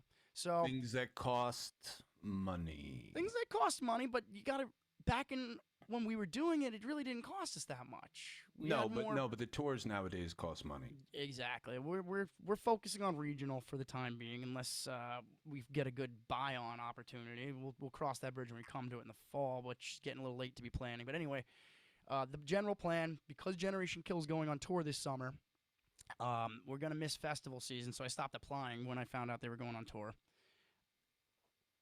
We're going to do 2 shows in July. They go on tour. I finish the album up with our engineer. And then in September, we film the 3rd video, shooting for like an October release of the album and everything. The album's called Letters to the Dead. It may be the final Thanatotic Desire album. For me, to personally continue with Thanatotic Desire and keep it going, one of these 3 singles has to hit the numbers, like YouTube, Spotify numbers, that Final Breath hit. Because when we hit, I mean, it's not much. I mean, Final Breath has like 17,000 listens on Spotify. It's not that crazy. But it was enough for us. It was enough for us that when we played in Denver at the Roxy Theater, people knew who the fuck we were because Final Breath was on the radio. We had this much of a demand to travel. We don't have that now, so we need to be, if we can't get those things to work for us again, then the 2nd album is going to come out under a different name, different members, aside from me and Mace. But, we'll see how it goes. We're going to execute the plans and just stay forth and doing it. Let's see. I am going to Psycho Las Vegas. I don't know if you're going to any festivals this year. Is Nita playing that? Nah, I don't think she's not on Psycho that Vegas. one. She's on like Blue We're Ridge. on all of the others. Yeah. I am on all of the other festivals. You gonna be at Blue Ridge? Everyone's like, oh yeah. Everyone's like, let's see. We're playing Rockfest, Upheaval, Rockfest on July 14th, Upheaval on July 16th. August 8th, we're playing Sturgis. Ooh. August 20th, we're playing the Illinois State Fair with Disturbed. Um, Okay, I was like Illinois State Fair. Wait, Disturbed. All right, I didn't know yeah, what to. You because never know what to expect with a name. yeah, right. Um, then we're playing RV In Style Resorts Amphitheater in Ridgefield. I don't know what the fuck if that's a festival or not. I think it's like some sort of festival because we play two Washington shows. It's Ridgefield, Washington, and Auburn, Washington, September 3rd and 4th. And then we have Virginia International Raceway in Alton, Virginia on September 9th. The Louder Than Life Festival, September 24th. Aftershock in Sacramento on October 7th. And Dickies Arena on November 5th in Fort Worth, Texas. But I think a couple of those shows are being switched because of dates. I guess Alice Cooper was added to some of those. So instead of us playing on other days, like one of those festivals Nine Inch Nails is playing, I feel like it's Upheaval or something like that. And I think we are also playing Blue Ridge. Yeah, I didn't hear you mention Blue Ridge. Blue Ridge is I I did. It's not on there, but I feel like I've heard it's not on that list that I have. But I feel like I've heard that we're playing it because, our tour manager fucking runs Blue Ridge. No shit. Yeah. He does he runs all the main decks. Drew, that Oh, he used. man. Drew, dude, you might know our tour manager. Did you ever see Faster Pussycat at Dingbats? Yeah. He was their guy. Their tech, their fucking everything, their production manager, their their roadie. No shit. That guy. I don't know if I recall like meeting him in that manner, but damn. You may not have. Right- I only knew right him there. because I was chilling on the Faster bus with Rachel, and I got to meet him that way. No shit. Yeah. It's great when you meet people and then you meet them again years later in a different position, going, oh, yeah. Dude, I You never met know him where as somebody's gonna go. I met him as some dude who was just into like hanging out and partying and fucking chilling out and whatever. And Man. and then when I met him the second time, he flew in to save the Angel Vivaldi tour. Holy shit. Yeah, because we fired the guitar tech on the Guitar Collective tour, Ooh. who, by the way, wasn't guitar teching at all. And he also snapped at Nita. Dude, on that Guitar Collective tour, out of 11 people, 6 people were fired and replaced. What the fuck? Wow. Wow. Yeah, dude. All crew people. Drivers, content creators, guitar techs, tour managers. We went through 3 tour managers on that 6-week tour. Wow. Right? That's crazy. And a lot of the people we flew in on that tour, 2 of those people that we flew in on that tour are still with us now. Like Okay. Did you have to you had to fire some of those replacements at some point too? Flew the guy in just to fire him like 2 weeks later? there was the tour manager / front of house guy. This guy Todd, I forget his last name. He worked with like Disturbed and Billy Joel and all these other big bands. Dude, he came in. He lasted like 2 shows, and we fired him. We fired him for walking away from the board during the set. Well, I mean, Yeah. that's kind of where you need to be. Yeah, and like our content creators, we've had like a lot of different people come in. We've tried to get Edwin to come back. He just does everything for Sumerian Records now. Like basically his the 2019 tour we did was, I think it might have been his first tour where he ever did content, and then it just his work, got him in with Sumerian Records, and now he does everything with them. Wow. Yeah, he's on the road. He's on the road within this moment, that. Blackfield Brides and shit all the time, and Good shit. yeah, but now because of that, we can't ever get him. He's too busy. Yeah, he's too busy. But yeah, So you guys like need a content creator. we always need content creators. We had one content creator for November to December. We had another one from the second leg and the third leg, and then we had a third one for the Black Label tour. We have, like yeah, we go through content creators like fucking water. And they're managing the socials, video clips for the tour. Yeah, and the biggest problem is that anybody can be a content creator.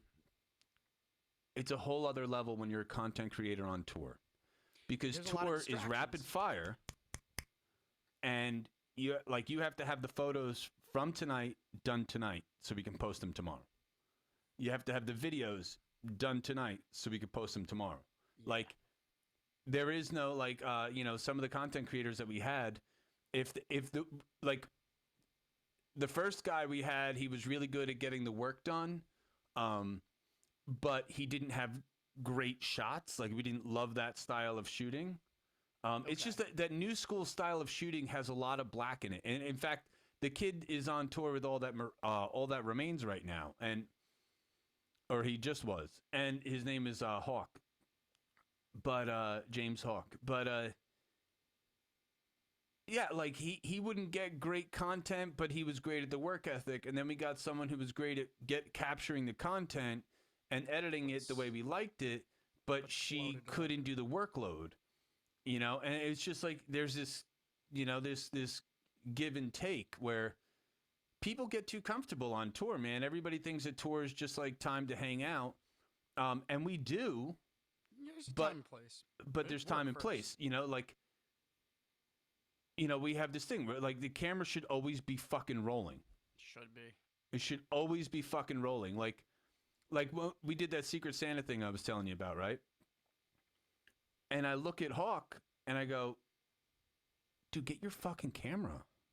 Like, he's like, really? I go, fucking yeah, dude. I know that you're a part of the Secret Santa, and like, yes, we're doing this whole thing, but understand you're the dude with the camera. Yeah. Like, are you gonna not capture the fucking Secret Santa on a tour? Way too many distractions for somebody who's not totally focused in just, hey, I am here as a camera. I'm not a person. I am a camera. It's basically what you got to be. Yeah, and like so we go through techs and content people like fucking water, just because people get too comfortable and there's no room for lazy people. And on top of all of that, you got to be total package, right? So like, unfortunately, one of our techs was just recently let go, who's a good friend of mine. It wasn't like a little bit of it was because of his work ethic, but not too much. Like it just came down to he was grumpy as shit for fucking like too many days in a row. Nope, you gotta have a good attitude, also, man. That's Yeah, the other dude, thing it's tough. the attitude. Like if you look at some of the techs that we've had versus like the techs that Black Label Society has, right? The techs that Black Label has, when you talk to Steve, Zach's tech, for like 20 fucking years, you're like, you go up and ask him something. Oh yeah, man, whatever you want. Yeah, like yeah, anytime, anything you need. Like you just hear this like relaxation in his voice. Always. Every time he talks, he just talks like this. Everything is just calming and relaxing. And easier to approach a guy like that than some guy. Yeah, what do you want? Yeah, I don't know. Maybe later. You don't want to talk to those guys. And then we've had texts and it's like, hey man, I need this done. Well, I'm not going to do that. What the fuck do you mean? Like, I have to do it. Somebody's got to do it. If somebody's asking you something, pick up the slack. You might be doing jobs that aren't yours, but you know what? You're part of the team. Yeah, and it's fucked, man. Like you got to just have this can-do attitude. There's no problems, only solutions. And on top of that, you got to do it with a fucking smile, dude. And that's what being on the road really is. Because out of all the things that I've learned, Will, I learned it on my very first tour. The further and further you get into tour, the more and more your life at home falls apart. It always feels like everything, when you're gone, it feels like everything's crumbling. You just have to have faith that when you get back, it'll be just fine. Right? Yeah. And that's the hardest part, is not letting life crush you. You know, like I can tell when anytime someone gets off the phone with one of their significant others, you can see the look in their face, man. I've watched a lot of people on, on the Darrow tours. On the first Darrow tour, it was me whose life was falling apart. On Yeah. the second Darrow tour, it was Joe's life who was falling apart. Like we left for that tour, and basically Joe never went back to Sam's ever again. No, that was that one. Yeah. Yeah, and then we when I and then what, like on the Independence tour in 2015 or 16, whatever it was, or 2015, I was playing bass for them. It was the drummer's life who was falling apart, and like there's always someone's life is always falling apart. The thing that you have to do, like you can't take that out on the people there. Right. Like you can't let it affect the people there. And that's the most important part. Like Angry Jay, I love him. Liz would fucking torture him if I took him away for 6 weeks. Oh, I remember those days. Dude, they're still there. Like that's why and I've tried to tell Jay, like, dude, I can get you a job fucking driving a bus, and you can hang around all these bands, and you could probably find a band to work with or musicians to work with if you get out here. But you have to get out here, And people don't want to take that risk because they know their significant others can't handle it. And that's why I don't have a significant other. Well, you got that cute girl. I got 3 cute girls. Oh, they know about each other. Good for you. That's the way I have to. And you know what? It might be a curse because if I never get into a position where I'm touring and doing what I want to do, this could all be for naught. And I've put away and thrown away, unfortunately, a lot of really good women who could be great wives if that's what I wanted. I've definitely seen that. Dude, you can tell, dude, and you could tell right away, like a broad is either into it or she's not, and like, and she can either handle it or she can't. Like there is Doesn't take much. You can tell. Yeah, there is no in between. They either have it or they don't, and that's very unfortunate because you can get the greatest girl in the world who just can't fucking handle what you do, and that sucks, dude. I know that I sacrificed my marriage to do what I'm doing. I know that. And like we're talking about this, but this isn't.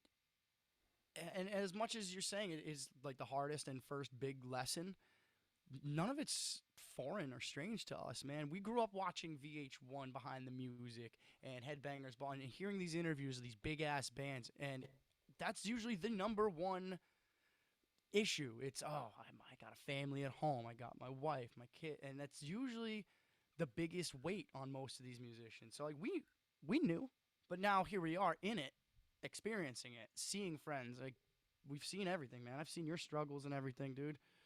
It's not easy, man. It's not easy. It's not easy. And it's not for the faint of heart either. And like you just have to have either a good partner or no partner at all. That's the truth. That's a good point, man. And it sucks. It sucks too, man, cuz like I got this fortune cookie one time that fucked my whole life up. Oh boy. And it said something is only worth what you're willing to give up to obtain it. And I was like, holy shit. Like, wow.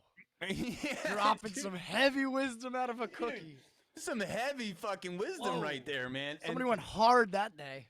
Yeah, and I was just like, oh my God, dude, like, fuck. Like, and this was before I started making real moves, and I kind of always knew what that fortune cookie was telling me was going to happen. Like, if I want to do this in music, I'm not going to be able to have all of the normal things.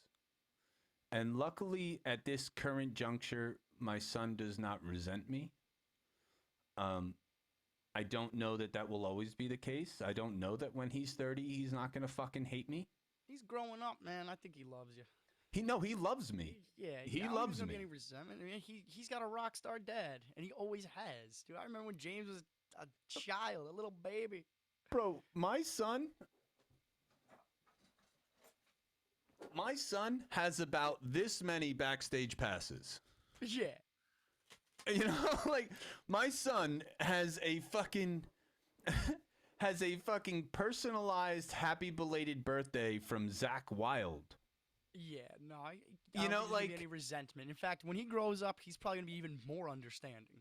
I fucking hope so, but there's no guarantee in that, man. Like You're he right. could, who knows what the future holds? Who knows how the rest of his life is going to pan out from now until then, Very true. And I do my best, but yeah, dude, I I live this normal life, right? Where like my normal life Normal to is you. well, right. So but what I mean is like I live this normal life where I may be doing all these rock star style things, but I don't have $1 million because of it, and it will be hard for everybody in my life to see, why not hold down a 9 to 5 on a hope and a dream? Why not have security? Why? But like, but I'm really happy. Like that's the part that no one takes into That's what nobody consideration. understands. You gotta Like, chase and happiness and I know that somewhere. that's fucked up. Bro, That I millionaires that commit suicide. Money doesn't do it all. I mean, don't get me wrong. Someone give me $100,000, I'd be a lot happier right now. But it's not. If you chase money your whole life, you might not find happiness. money is not the only thing that makes happiness, but I will tell you, no money means no happiness. That's a fact. Yeah, money might not give you all the happiness in the world, You but gotta have a without little. it, you will You not gotta have some. have. Yeah, you will have your fair share of fucking problems. Fuck yeah. Um, and like it's fucked, man, but it's so possible to have a decent life in following your dreams. Like, and I love that again, to bring up Jim Carrey, I love that Jim Carrey quote that his father told him. He said that you could fail at what you don't want, so you might as well take a chance at what you love. And I did. I failed at being a truck driver. Like, not because of me, because in No. 2008 there was a fucking recession, and I went from making $250,000 a year in 2007 between me and Jackie and like normal jobs, side jobs, all this shit. We made $250,000 that year, and the next year we made fucking nothing. You want to watch a life fall apart? I played the safe bet, and it was once that happened, and once Jackie and I were splitting up because of money, I just decided, all right, I'm just gonna do this then. And I went from being one of the best bands at Dingbats to now working with one of the fucking Best be- guitarist in the best fucking guitar world, man. players on the entire planet, dude. Yeah. You know, and that's You took another the thing. Like, plunge, man. You took the plunge. You put yourself out there. I mean, a lot of it is your work ethic. A lot of it is just your it's most of it. determination. And then a little bit of it is the right chance at the right time. But Listen, if you weren't prepared from those other two, Chance Mhm. opens the door. Hard work keeps you there. Like, there you go. Exactly. Like if you weren't determined and prepared, maybe that opportunity came and you wouldn't have seen it or you wouldn't have taken it up, whatever. But because you're determined, because you're prepared, because this is your life, that came and you went right through. And you're and reaping the benefits, man. dude, But like you said, what you just said, chance gets you the opportunity. chance opens the Chance- door, and hard work keeps you there. That's it. That's it, man. It's your work ethic. Yeah, and like let's not pretend like I'm the greatest bass player on the fucking planet, or even the greatest guitar player on the planet.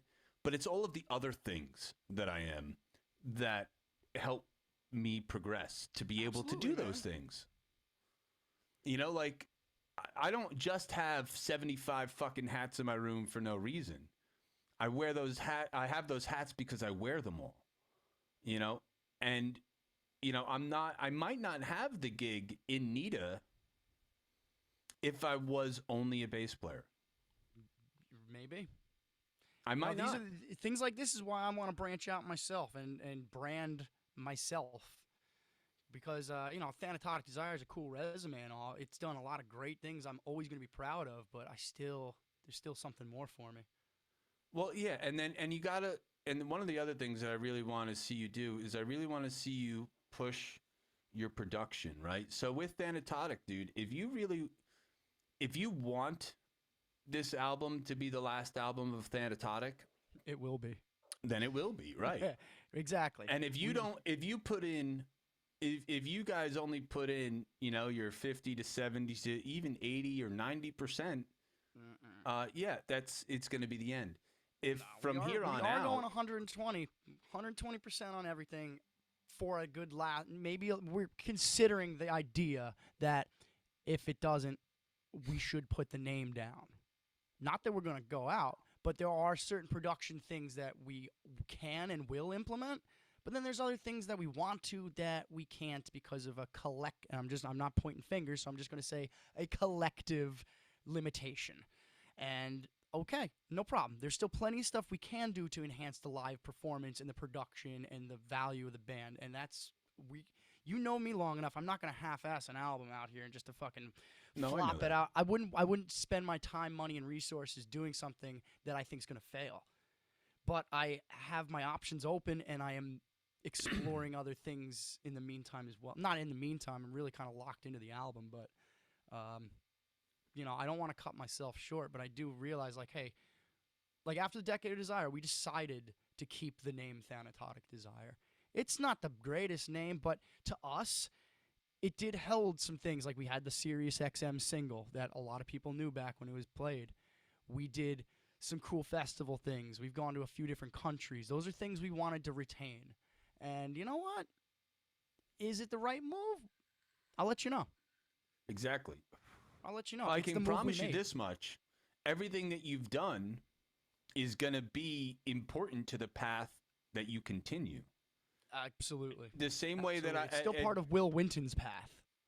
yeah, Whatever I do after this or next, whatever, it's still, oh, you were in that band that did A, B, and C. Yeah, that was me. yeah. Like I didn't get a lot of those perks that you got from Jose. I don't know how I did. I smoked a lot of weed with him and told some cool jokes and just hung out with him, man. Next thing I That's know, I'm going to his kids' birthday parties. I'm eating tacos with Dave Lombardo. I'm going to freaking big festivals that we're on that I still think is because of him. Like we would never had Mayhem Fest if it weren't for him. right, dude. I remember that Never day. had. That was a great day. That was a fucking battle of the bands that we played, and the judge was a good friend of his. We did not sell the most tickets at all. In fact, the band Arin did. Yeah, And well, I fuck them. remember when they announced the fucking winner. I remember because we were there with Jose. He's like, "Yo, bro, so congratulations, you're entering this contest, man. Best of luck. Let me know if there's anything I can do. I know the judge real well."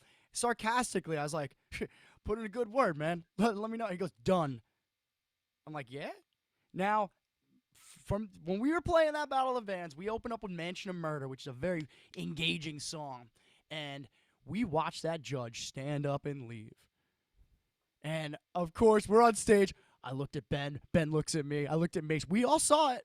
We all saw that judge get up and leave. And we're like, oh, we're fucked. We're fucked. We're the band that's playing while he has to take a shit. We're fucked. Now he said, oh, these are Jose's guys. Oh, okay. Cool. Maybe I'll never know the true answer to that, but we won. And Dude, got to play a great show I was because one of of it. those bands that did sell the most tickets in my battle of the bands, and we still lost. Like Yeah, but a lot of people say, oh, it's a money thing, it's a ticket thing. Well, not necessarily. You no, gotta have a draw. You gotta have a presence. You gotta be able to go, wow, man, they only sold so much. Imagine what they could do with our help. oh, bro. So Zach's always been the music theory guy. That I as long as I've known him, like he Guy's was the smart. dude who knew all the music theory when I was in Darkness Descends, right?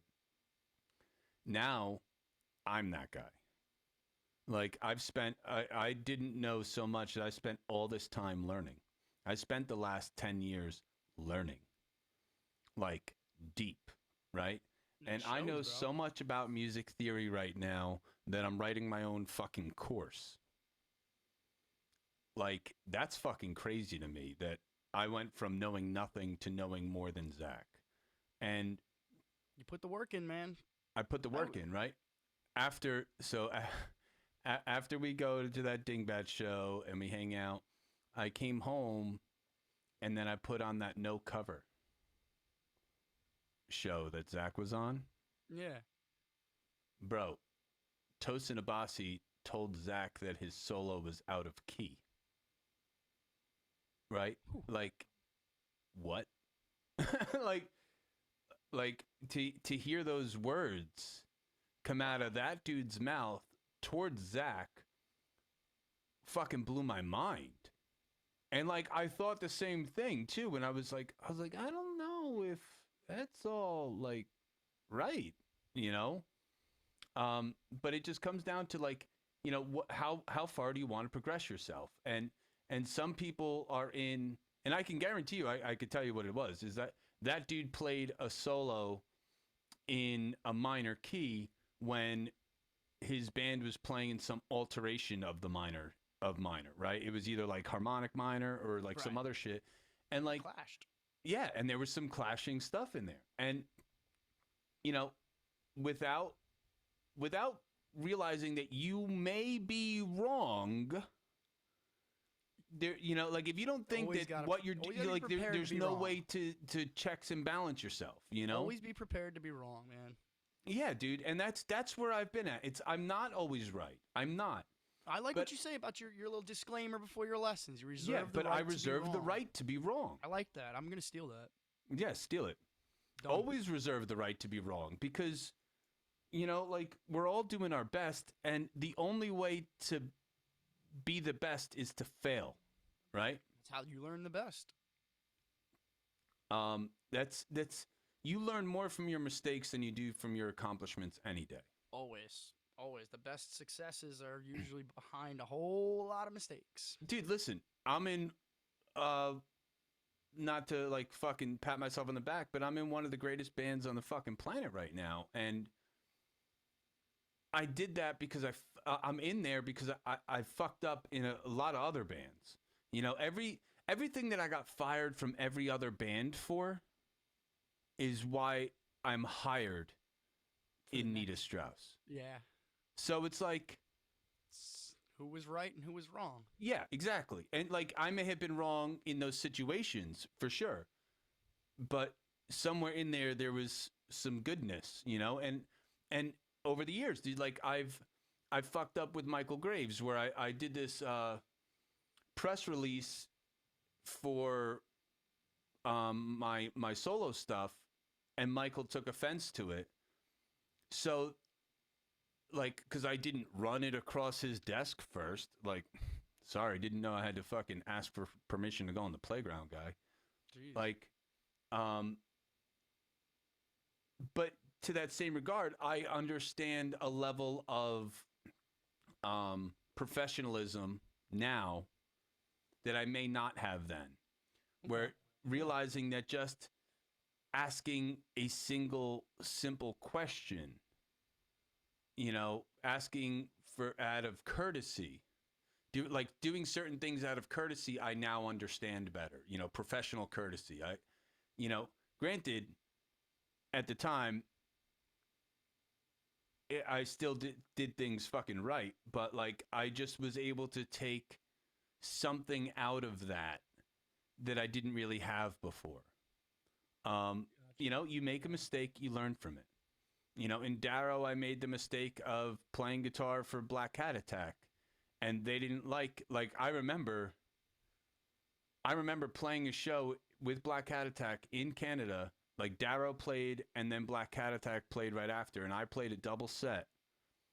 And I remember looking over and seeing Joe fucking just smoking a cigarette, pissed off. Fuming.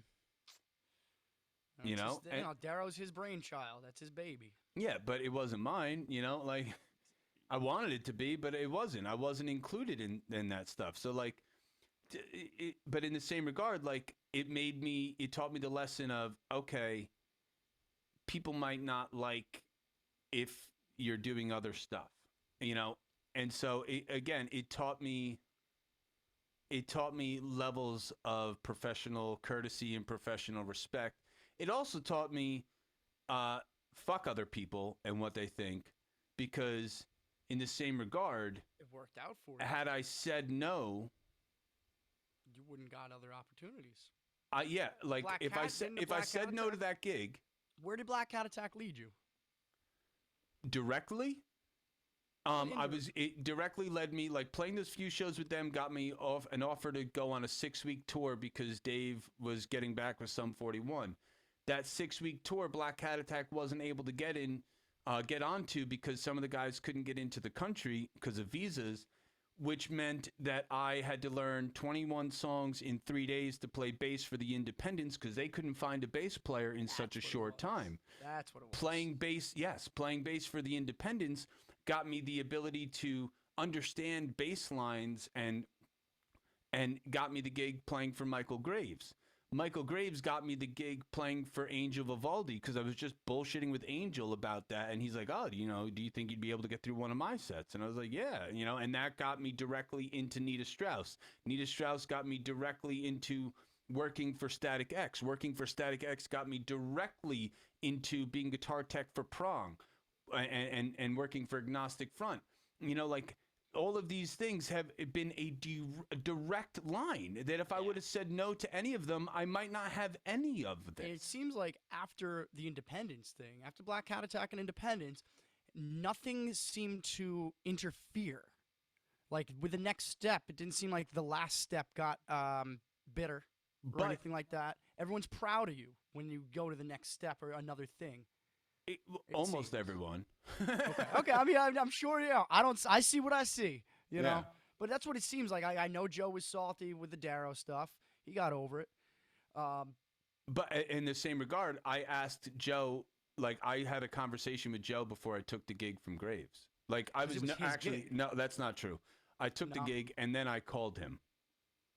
And and then I called him, and then I was like, I called him, and I was like, I want you to be okay with this, and he was, you know.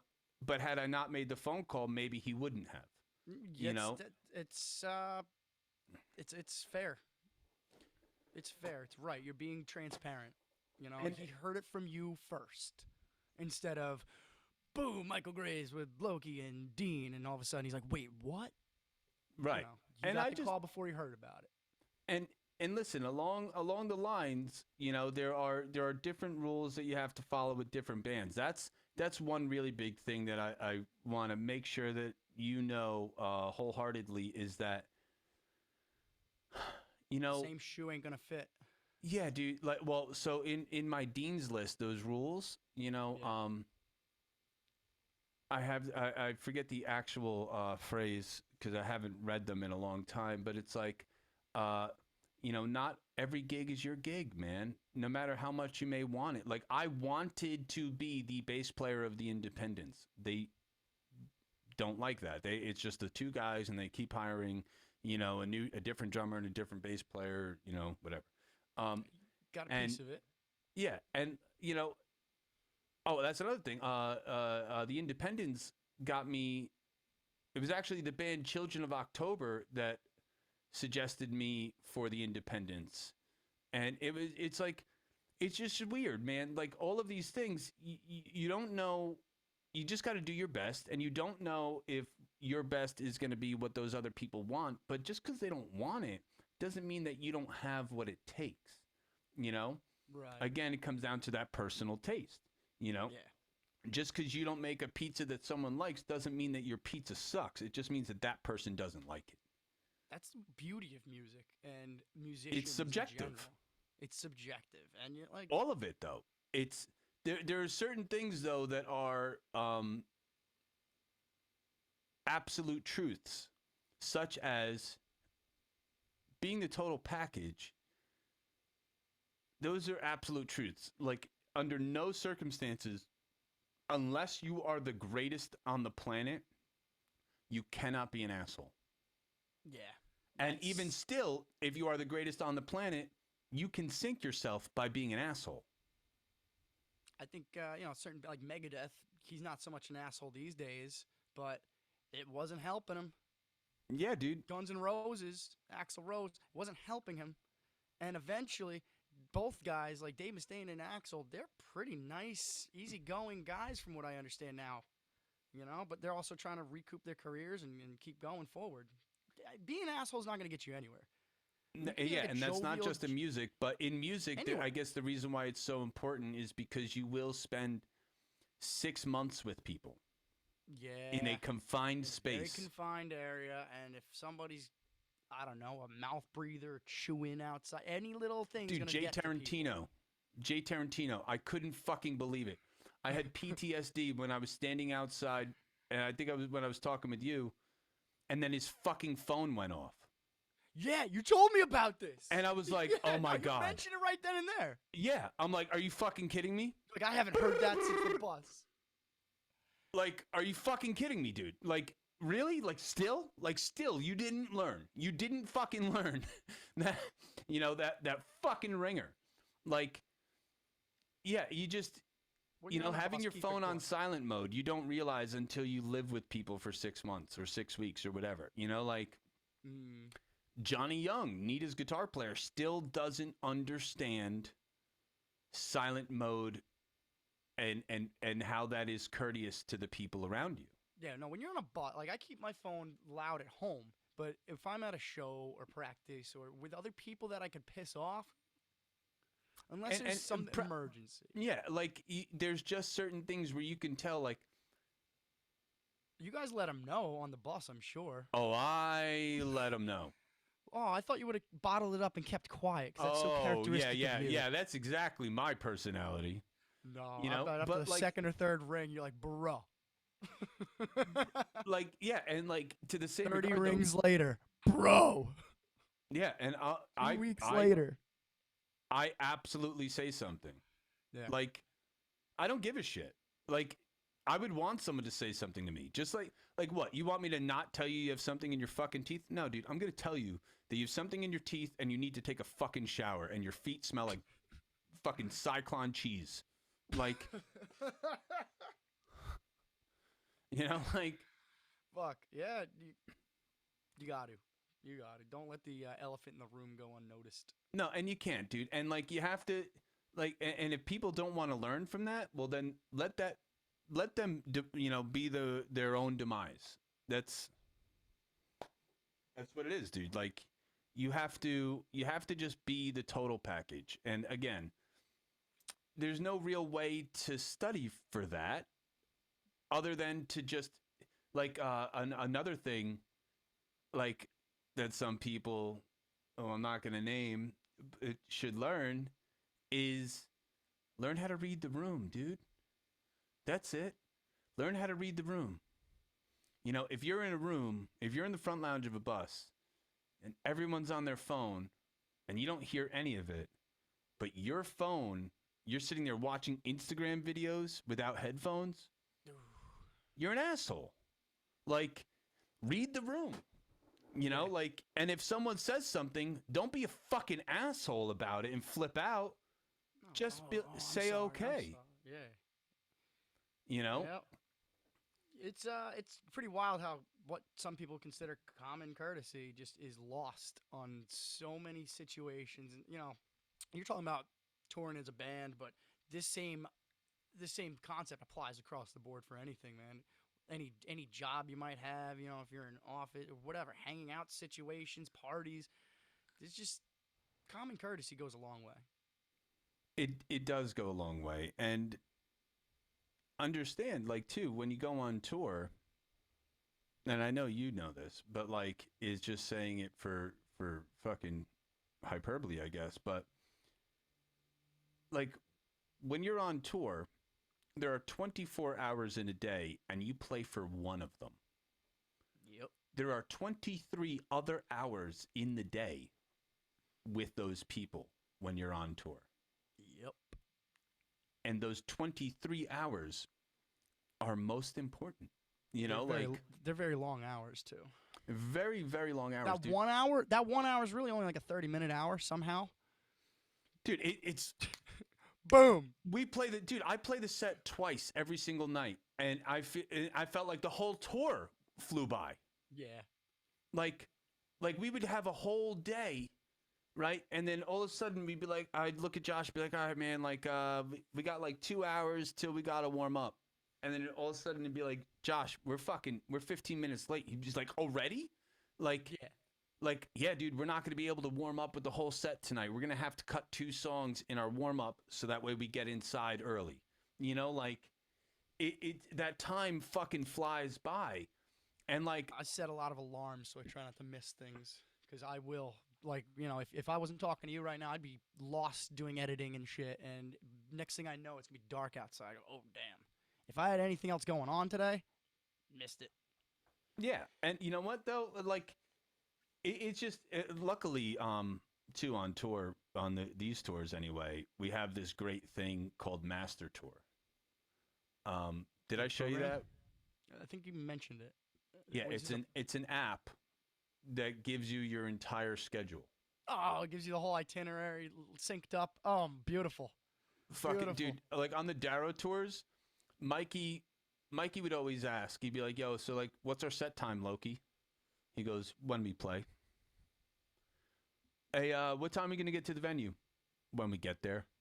Like, Loki was the tour manager who never answered a single fucking question. And the reason why he never answered a single question is because if you really paid attention to the questions you were asking, you would realize that you have the ability to fucking find out the answer yourself. That bothers me more than anything. Hold on a second. Like constantly, Dave will ask me questions. And I'm like, is this answer by any chance on the Facebook event page? That is exactly Because what Loki would say. if it is, and I have to answer it, yeah, Like, what do you think I'm gonna do, dude? You think I'm gonna fucking? I have to look it up myself. You gotta look Exactly. it up your damn self. Come yeah, on, and man. so that taught me that. And What's this thing called again? Master Tour. Master Tour. I like it. So Yeah, like Drew has Somebody a subscription to it, so he can input all this stuff, but I don't. I don't have No. to. I just download it and my it's all email's there. synced up. You wake Yeah. up. Oh, okay. All right. Load-ins at 5. Cool. All right. We got a lunch 5? thing. Oof. I don't fucking know, dude. No, load-ins never 5. Local band shit maybe. I'm like, You fucking guys 5 arrive at the p.m. venue like 10 a.m. It gives me fucking anxiety. 5 p.m. What? Woo! Yeah, like, dude, on all these tours, that's another thing too. Like, yeah, that's funny, right? Touring on these tours taught me, load-ins usually in between 12 and 1. And on the Static X tours and these other tours, like, and Black Label, dude, they roll in like fucking 10 a.m., dude. You know, like 9 a.m., 10 a.m. That's what time. We knew that when we like used to stock Starland for fucking musicians and shit. You say, oh, the bus is already there. It's 9 a.m. Oh shit. Yeah, dude, oh, God, I hope I get to play Starland soon. You will. I never have. I know. I'm surprised, dude. I'd rather play it your way than my way. I've played it a dozen times, and I'd rather do it your way. I never wanted to play for an empty Starland. That's why I never pushed. I never played for an it. empty Starland. Well, right. But I understand. We paid out of pocket for some of those because we only sold 80 tickets and they want 81. Little shit like that. But we did when we needed to do it. We don't do those kind of agreements anymore. Yeah, well, But I mean, your listen, way on you the have package to the right way, you'll get there. what that shit teaches you is that you have to make a buzz about yourself, right? No, This whole when bands get upset about, oh, I got to sell 100 tickets to play with fucking, Hatebreed. Yeah, dude. Yeah, If you because can't sell they're 100 selling tickets, you don't 1,500. deserve it. If you can't sell those 100 tickets, you don't deserve it. That's what old Will used to say. My younger self used to say that all the time because we were killing it. We'd sell 120 tickets to Starland. Now, I don't know if I could do that physically. I'd have to really You gotta figure out how to make the hype. gotta make the hype That's first. what it's teaching you. Yeah. It's if you have to bust your ass to sell 100 tickets, how You're doing do you something wrong. expect to get to fucking Giant Stadium?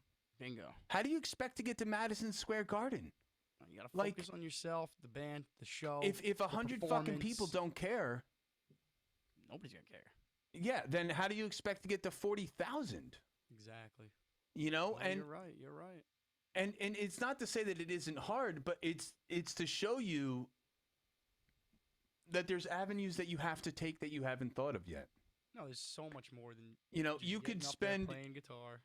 you could Just- spend you know, $1,000 selling 100 tickets or 200 tickets, you know? You could spend $1,000 buying those tickets and giving them out, or you could spend that $1,000 you know, on a PR campaign. Yeah. That puts your band out there. You know, you could get a Exactly. publicist.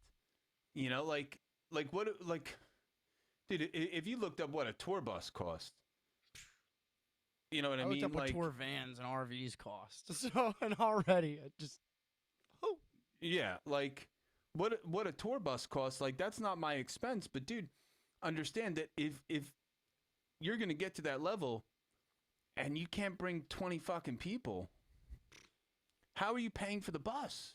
exactly. You know, never you mind what Starland is making me do. No, dude, it's teaching you. You just It is. It is. you just don't want to see.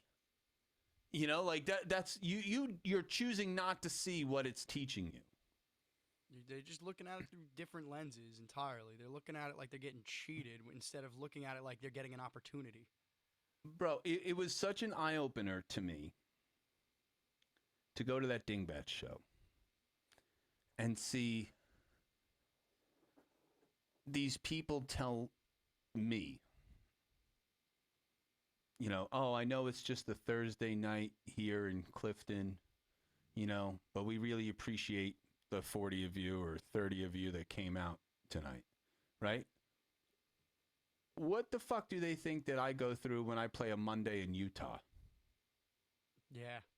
But you think, like, you think if you just show up that the people are gonna show up? No, dude. The fucking way. the boss sits there and runs Instagram ads and has a PR campaign and has a manager and has this and has that, all to just ensure that at minimum, 100 to 200 people show up in bumfuck, you know, Iowa on a Sunday night. Like, you have to go through those things. It's really, really hard because it costs money and or time, right? Like, the more you do, the less money you have to spend. So if you sit there and you know your Instagram ads and you know you're this and you know you're that, like case in point, the very first day of the Winter Wasteland tour got canceled. The very first fucking show. Was it? It was the very first show of one of the legs. I don't remember which one. It was either the first or the second leg. It got canceled because of COVID bullshit. So Nita ran some Instagram ads, and the venue that we rented out to do pre-production in, it was kind of like a little dingbat. It reminded me a lot of Connections, where there was like a bar in one room. I don't know if you ever went to Connections, but I remember it once, but so there was the bar in the front, and then you culture. walk through the barn doors, and then there was the venue behind it, right? Yeah. And so it was like a side-by-side version of that in Louisiana, in Covington. And we were renting out this venue to do our pre-production, and then the show got canceled. So the boss was like, we'll it was the January tour, the January leg, because it's the day that we knew the song was going to go number one. And you know, the show got canceled because of some COVID protocol bullshit.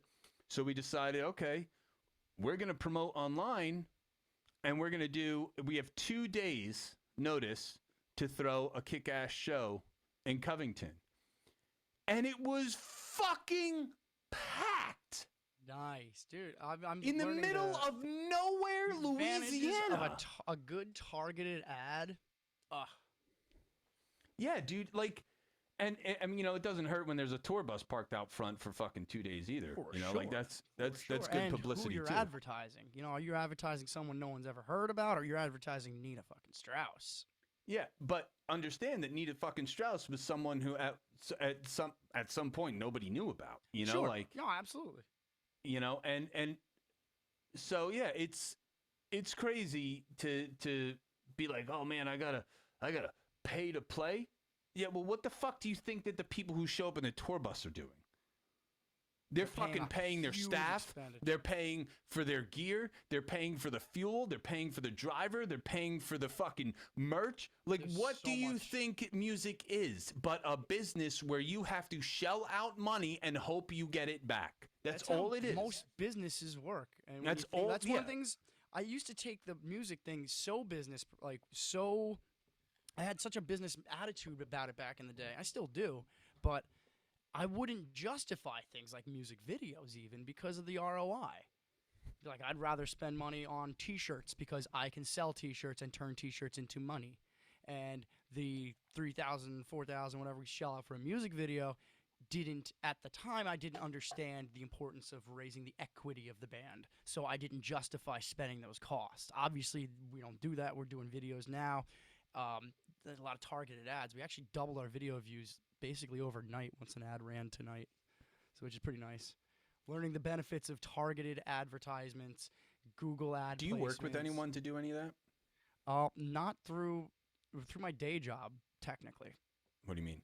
Like my day job, I work as a production supervisor, and I make those walk behind vacuum cleaners, and they don't sell themselves. They got online advertising, they got all sorts of marketing and stuff. So I kind of piggyback off that, learning some things. It doesn't always apply, but when it does, it does. I should. Because right I'm now gonna we got link you. I'm YouTube gonna ads. link you up with Joe Koza, and I want you to work with him to Joe promote Joe Koza. Yeah. On Instagram, he's Koe Joza Joza. Dude, he's who I'm gonna be working with. Like if I had money right now, I'd already be doing it. But I did this. Basically, I did a Zoom meeting like that. Like he was our drum tech on this last tour. He's the kid who played drums for Black Satellite. And yeah, dude, like that dude, he knows his shit. He worked for a online marketing firm, and he left it to do touring. Nice. But I'm trying to teach him. I'm like, now you know what you should do, dude. Is if you know that shit, you just do it yourself and work for bands and build your own business. You don't have to have, all those clients that this major firm had, because you don't have that overhead. You have to have a handful of people that you work with, and just, and he knows he's going to get the results. If I had major money to drop down, dude, I would do very, very good. He knows everything about the metrics. He knows everything about targeting people.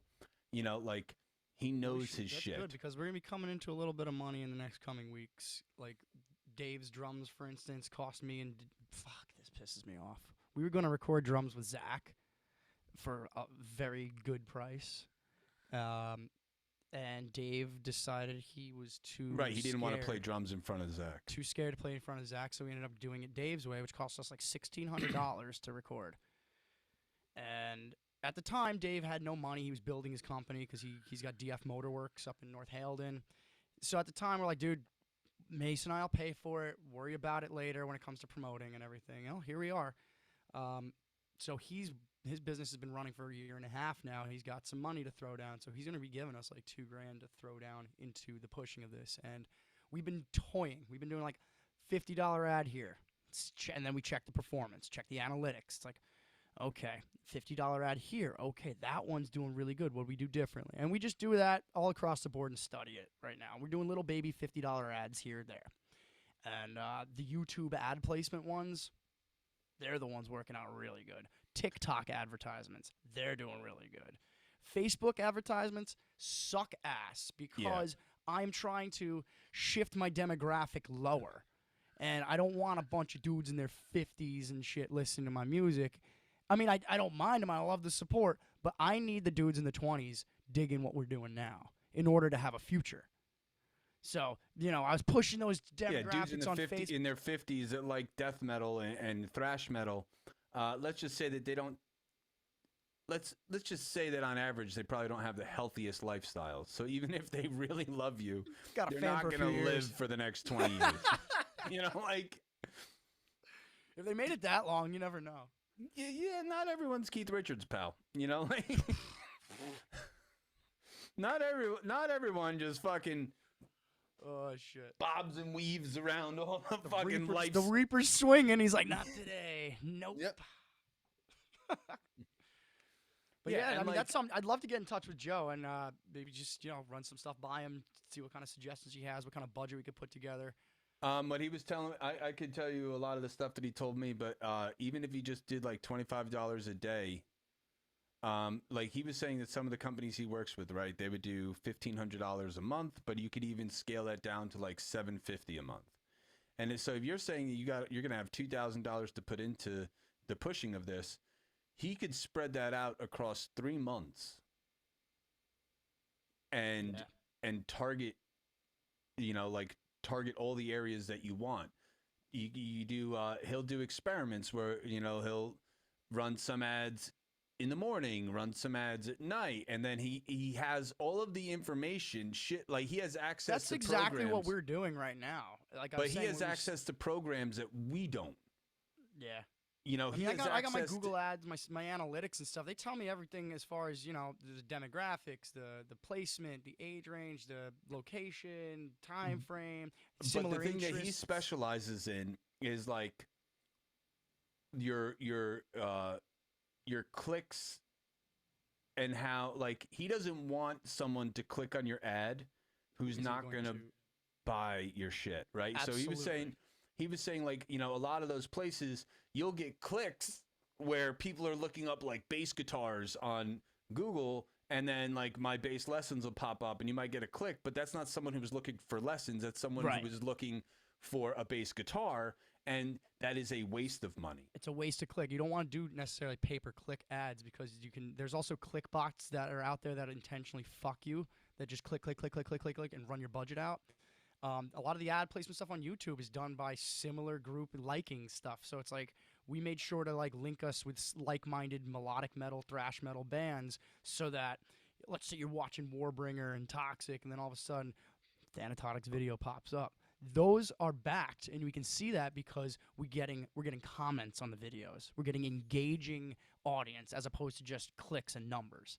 I'd rather the quality over quantity. We need quantity, but I'd rather, I think we're running at like 3.5 thousand views on the new song, which is great for Thanatotic Desire. It was 1.7 yesterday morning.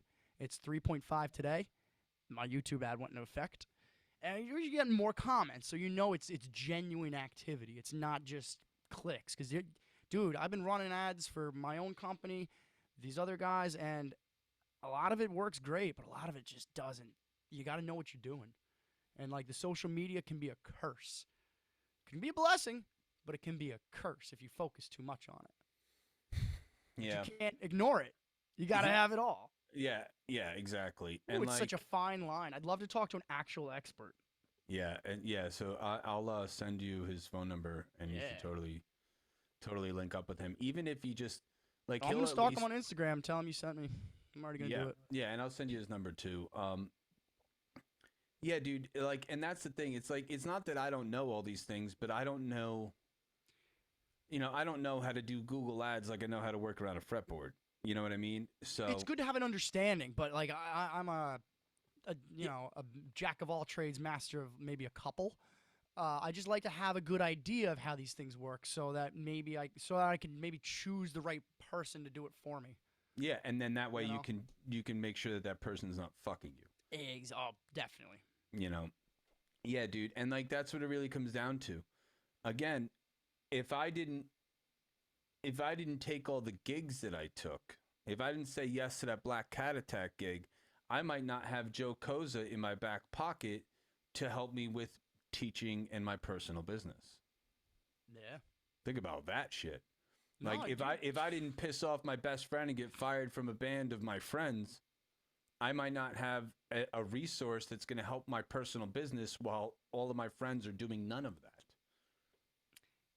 And in the end, I mean, Joe's not salty with you now, is he? No. You know, it was No, what it he was. dropped the ball the other night. He didn't see like most of my text messages to come out to Dingbats until the next day or the day after or whatever. Like, Ah. yeah, because he's a fucking space cadet. But um, and he felt bad about it, whatever. But like, yeah, like no, Yeah, Joe he and was I, missing from that circle. He was definitely missing from that night. yeah, he was the missing piece, It hundred would have been percent. great to see him there. Yeah, I wish he would have been there. No, I got to see him at Ox's last year. That was cool. I saw you at the same thing. That was fun. At the Christmas party. Yeah. Um, yeah, dude, like, dude, that shit, like, I love coming back to the block, you know, after being gone for so long. And it is nice to see some people like Ox, right? Ox has seen me fucking since the beginning, you know, and he's watched me on this journey. And when I was at his fucking Christmas party, dude, he was so happy for me. Bro, what else can you be?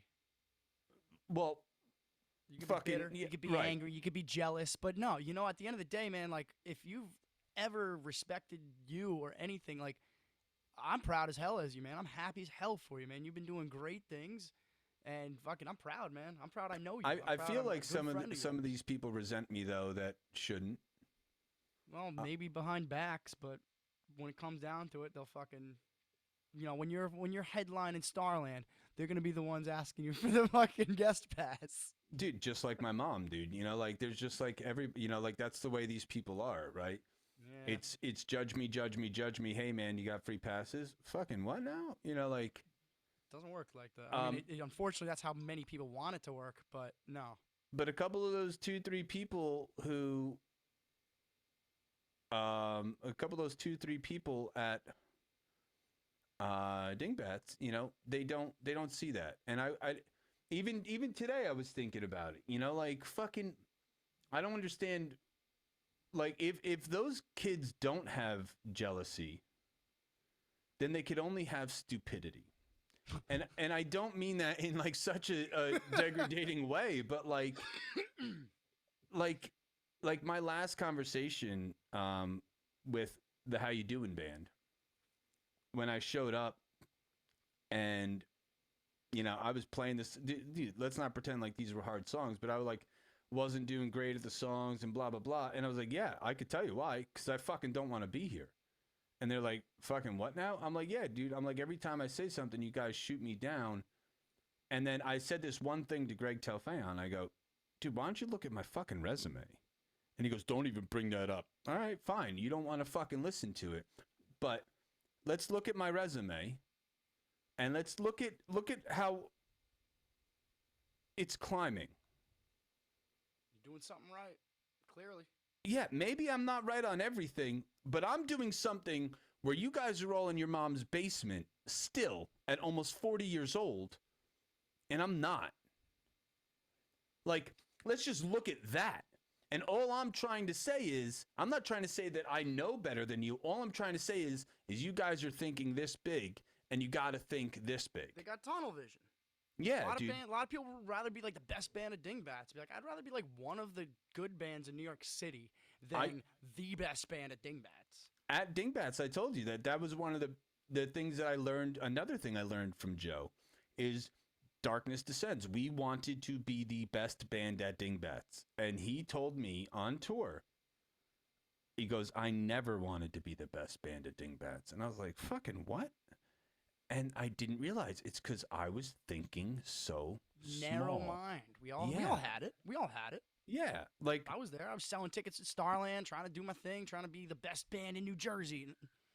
No, no. Sometimes you just no, gotta, you got to be the best band. gotta be the best band. At least you know you can get lost in that. I want to be the best Thanatotic Desire that Thanatotic Desire can be, and I'm gonna be the best Will Winton that Will Winton can be. Yeah, And dude. that might take And me elsewhere. you can't narrow yourself to the small pond.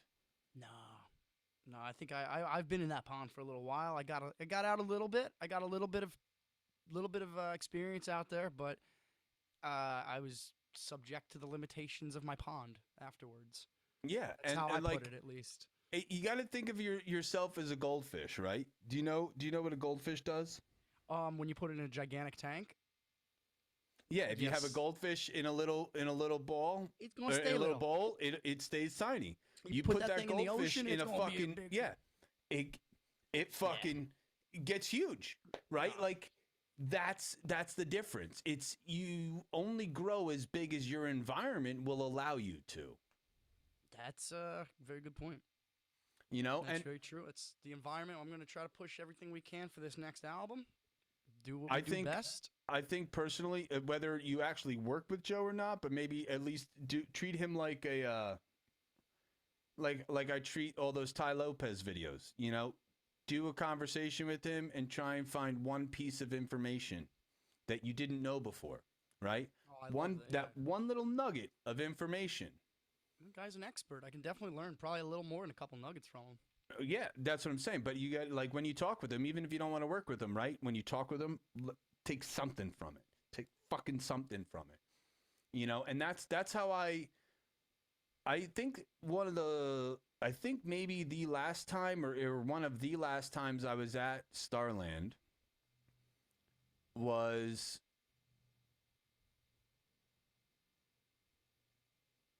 it might have been when Greg was playing. It might have been I don't know. I don't really remember, Daggers but drawn, 40 below. yeah, like one of those. Or but like I distinctly remember being there for Typo Negative, and I just it all depends on how you want to look at it. You know, do you want to narrow yourself down to just that, or do you want to play fucking Madison Square Garden, dude? Like, but I remember being there and like talking with people and just seeing, like how everyone treated. Oh no, actually, the last time I was at Starland Ballroom was with Static X. Fuck On yeah, tour? dude. On tour a couple last year, 2 years ago? 2 years ago, yep. I Yeah. was I was there with Static X, and right, and my son was in Guitar World, holding Zero's fucking Dean guitar. Like That's awesome. yeah, like I was there as part of a fucking sold out show. Like I didn't get to play Starland that day, but I was a part of a You big worked show it. there, right? And yeah, I worked it. That's Work it. Work it. work it, baby, work it. Like, but again, like that one accomplishment is more than half the fucking any of the bands I've been in have fucking done. Like, and I know like you just there's so many steps to take, and if you naysay fucking any of them, you'll never get there, right? Like Greg may have played Starland Ballroom more times than I ever will. Oh, yeah. Easy. But let's look at the one time when I will. It's going You to be a know, good one.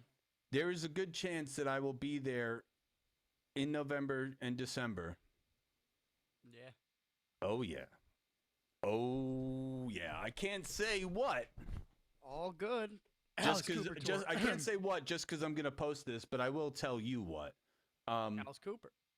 No, I wish, but He'd be doing probably state. You think he'd do no. Starlight? No, he'd probably do like Prudential Center. Yeah, he does like he does well, not even necessarily, maybe Prudential Center, maybe now Prudential Center, but back in the day he would do like Bergen Pack, and he does theaters. Like I don't think Starland doesn't have a big enough stage for the castle.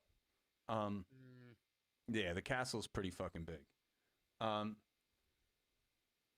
Oh, dude, I just got a text from Nita in the group chat. And like we just did this Black Label tour, right? They set up their whole giant fucking rigs and all this shit, and we have like this much space to fucking put our giant fucking arena level fucking production on like this much fucking space, right? And today, right now, Black Label Society is opening for Alice fucking Cooper. And like and they have to deal with the opposite of what we had to deal with. So she said, she goes, you know, I kind of end of it. she goes, I kind of feel like a little bit of retribution for like now they have to try and put their giant rig in front of our castle. in front of our shit on like this much fucking space of stage. Oh, that's funny. Yeah, and it's That's like, great. you know, that's how it works, man. You know, you got to just keep going forward, and like you'll get your little fucking here and there, you know, like you'll get it. No, that's But great. but Nita gets put in those positions because she's a queen and she knows that there's progress and I literally like, even though it's funny, I call her the queen of respect and the queen, like depending on the conversation, like she is absolutely fucking royalty. And I've always said that to her. And when I just saw Alice Cooper for the first time, and he introduced her as Her Majesty Nita Strauss, and I was like, you see, Wow. you fucking see, man. Like, all right, I might not be 100% on all the time, but God damn it, I'm not the only fucking person who sees certain things. You know, like there are certain things that, dude, I have the same mentality about my boss as her boss does. That's great. Yeah, it's fucking great. And you know why? Because she doesn't naysay. She's not negative. You know, she busts her ass, and you got to constantly push yourself to be the best. And that's the one thing that I could tell you that I learned from her and Josh more than anything is how to be the best. You know, and being the best just means that you're working harder than the person next to you. It doesn't mean that you're better than them. It just means that you're putting in more time than them. You know, you're putting in you have less no's in your brain than them. You don't want to say no in this business, man. You can't say no, and if you do, it can't be to yourself. Gotcha. You know, like with your album cycle, I would really like to see you, you know, work with someone like Joe or whatever, and really push Joe Koza, and really push that online marketing, and I'd really love to see you put on a huge production, man. Like, yeah, dude, I gotta show you some of the stuff Mason and I are talking about.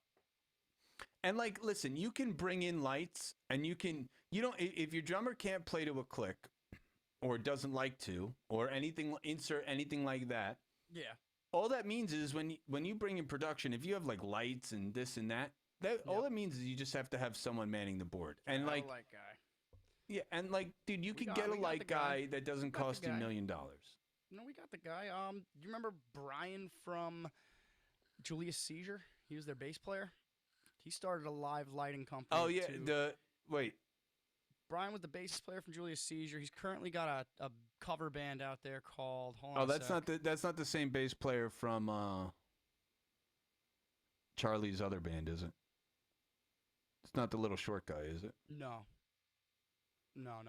What? Oh, the Silencer. Yeah, and that guy was also in another band. I know who you're talking about. It's not I don't remember. You know, it's funny. I shared a fucking room with Julius Caesar. You guys never like interacted. I don't remember their bass player. Oh, his name is Brian. He had a tattoo of a really nice tattoo of Jaws that's in a couple magazines. But regardless, he's got a band called Band of Make Believe, and it's a cover band, wedding band, and all they did with their money is reinvest it into their lights, their light system, their soundboard, their sound rig, and everything. And then in a year, he was able to start his own company called BD Lighting. So if you look at our video for Destiny Defined, we shot that at QXT's. He programmed all those lights for us for that song. And we were talking about doing it live, and how can we do this without the click? It's doable, a little difficult, but it's doable. Someone's going to have to man it. So it's one of the things that is definitely on the board, depending on what we got going on. If we got a couple weeks of gigs, we can try to factor in to pay him to come along. That's going to be a must. The lighting. The lighting is a must. Lighting goes so far, so far. And I don't know, there's certain bands that came to Dingbats that like blew everybody away. And it was like, do you remember when Battlecross first played there? I remember the first time they played there, yeah. The first time they played there, I believe it was you, me, Joe. We were all standing there. We're all watching. I might have been even working. I might have even been working. I think you were bartending. I think you were bartending because Rachel was there. Yeah. And it was just holy shit. Yeah, I remember I This- didn't know who the fuck that band was, and I was like, who the fuck is this band? Like, holy I remember I remember the video, and then here comes a band. Boom, they kick off with Push Pull Destroy, and it was just immediate synchronized headbanging, the lighting. They all looked so tight, so well put together, unlike anything any of us at that time were ever a part of. And we all looked and went, oh, that's what a real band is. Oh. Yeah, dude. I remember they all blew that the roof first off of impression, Dingbats that man. night. I couldn't What's tell up? you a single one of their songs, but I can tell you that I never forgot the name Battlecross Yeah. because they blew the fucking roof off of that place. They that destroyed night. that place. It was amazing. Yeah. They showed up, freshly signed on Metal Blade Records, and reminded every one of us how and why that happened. Yep. And that's just the way it is. And like Darrow, right? Darrow won't ever have a fucking light show, right? But Darkness would have, you know. Yeah.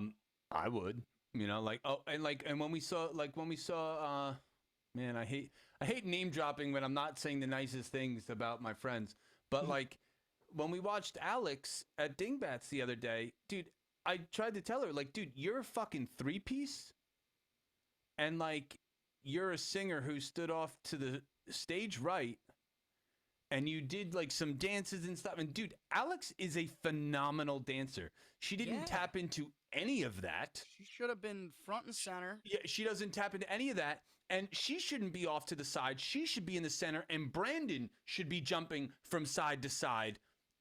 You know, like if I was the only person in that band, if the guitar tracks were backtracked and I was the bass player on that fucking band, or even if I was playing guitar in that band, whatever. Like if my singer is front and center and stage right is empty and I'm on stage left, well, guess what? I'm gonna fucking do this. Yeah. Like that's how you do it. And then if she goes over here, then you do this, and then you fill in. You gotta and you you gotta fucking- have that and- stage synchronicity. yeah, and like It did look odd, and that's not the first time I've seen Alex. But I got to admit, I had a lot of same feelings. I was like, this is odd. Okay, no bassist. Cool, whatever. All right. That was like the second. yeah, I or was just third standing in the crowd listening to myself over the PA. I know. But it's like the second or third band that night. No, I think it was the second band that night that did not have a bass player. And as a bass player, I'm just like, But I get it, man. I get it. I know. But then you But got it to was make also, up like for you it. said, she was off on the side of the stage, and she's got a great voice. She's not bad to look at, and she can move on stage. She should have been front and center, and she's got such a big name for herself, at least with an online presence. I was a little less enthused when I saw her live, which I felt bad about because I was like, I've seen her She's better. so fucking good. Yeah, man. I told her straight up, I was like, listen, with your voice and your songs, if you built a production and bought on a tour, yeah, she you should think will like in this moment. fucking blow up. She should think like in this moment, like that would be a good thing to look at for her. Like that kind Dude, of like she's got all the choreography shit in her brain, man. You know, She like can hire dancers. She can hire backup dancers, and She's- I mean, I don't know where she wants to go she's with it. fucking friends with fucking professional dancers. Just have them come out. I don't know what Those she's got people going usually on. buy tickets to her shows anyway, Man, right? And so it's like little things like that where you just need someone to tell you, like, and you know, I know that they think that I could see it in Brandon's face when I was like, man, I wish this band would like let me fucking manage them. Mm. And he's like, really? He's like, well, what's the first thing you would do? I was like, get Zach a fucking towel. Like, you think that he like scoffed about it, but I'm like, no, seriously. Like, I'm watching Zach like, because he's fucking sweating in his fucking Wet in face. his eyes. You're right. Yeah, and he's like, you know, like, listen, dude, like, that's something very simple. You know, That's an easy fix. if that's what's front and center, if your drums are gonna be the center of the stage, your Yeah. drummer has to not look like he's having a fucking seizure. Ah, you're right, man. You know, and dude, and I've been telling Zach all of that stuff for over a decade. Oh yeah, you have. Over a decade. In fact, that's 99.9% of all of my arguments with Zach in the last fucking 10 years is, yeah, dude, you play drums great, but you don't perform for shit. You know, like, case in point, that no cover show. Yeah. Alice Cooper, Tosin Abasi, fucking Lizzie Hale, and Gavin Rosdale, and then some other chick that I don't know. Those were the judges. That band went up there to play one song, and there are a bunch of people who don't fucking move. Ugh. And and Nicole said that they usually cover themselves in all this black paint and all this other stuff, but they didn't think that they should do it because it would be all messy and stuff. And they're like, that's exactly why you should do it. You want to put a show on. Yeah, they're like, you have one chance to fucking put on the biggest show ever. Oh, man. And you didn't. Why? Like, you have 3 minutes to put on your best fucking show. Why would you hold a single thing back? I don't know. You know, and it's, dude, and like, come from the know-it-all mentality? Does it come from the just inability to listen to other people's advice? It comes from the mentality of dismissing shit before you try it. I would have never let that happen. If I was in that band, if I was in that fucking band, dude, there would have been fucking fog. There would have been, dude, like, you know, dude, just something as simple as like one of my bands used to get into baby powder fights because I saw 9 Inch Nails do it. Because it's one thing to go up there in all black. It's another thing to go up there in all black with all these white splotches all over it. Or like Motor Grader. Like if Motor Grader was in that fucking, had that opportunity to play for all those people, you think they would have not put all their fucking makeup on before? It's part of the production. It's part of the production, right? And so like, again, with Alex and even Sleepless Empire or even Aetherius. Like, dude, Aetherius? Who do you think? And I'm not saying this as, you know, like they have some of the greatest musicians, in my opinion, some of the greatest musicians in New Jersey in that band. No, yeah. And Chris is the only takeaway from that whole show. And I'm going to be honest. He stepped up crazy when it came to fucking live performance. Like, you remember him in Shadows of Dawn? Dude. Him in Shadows of Dawn was just this.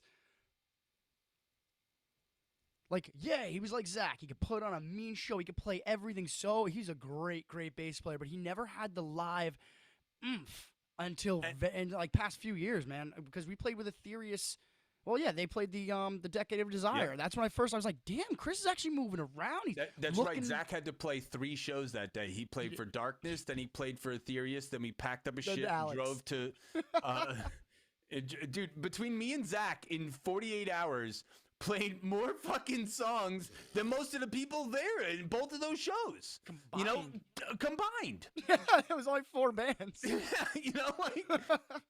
Like, it was fucking crazy. And yeah, and like, yeah, you can't hold back, you know, and again, for me to see all of those fucking phenomenal musicians that day and the takeaway to be one bass player, you know, that means that every other person there failed. Because Chris, like, let's not pretend like bass is a cool thing, right? It's not usually the cool instrument. Bass guitar, man. You know, like it's only cool because it has guitar in the name.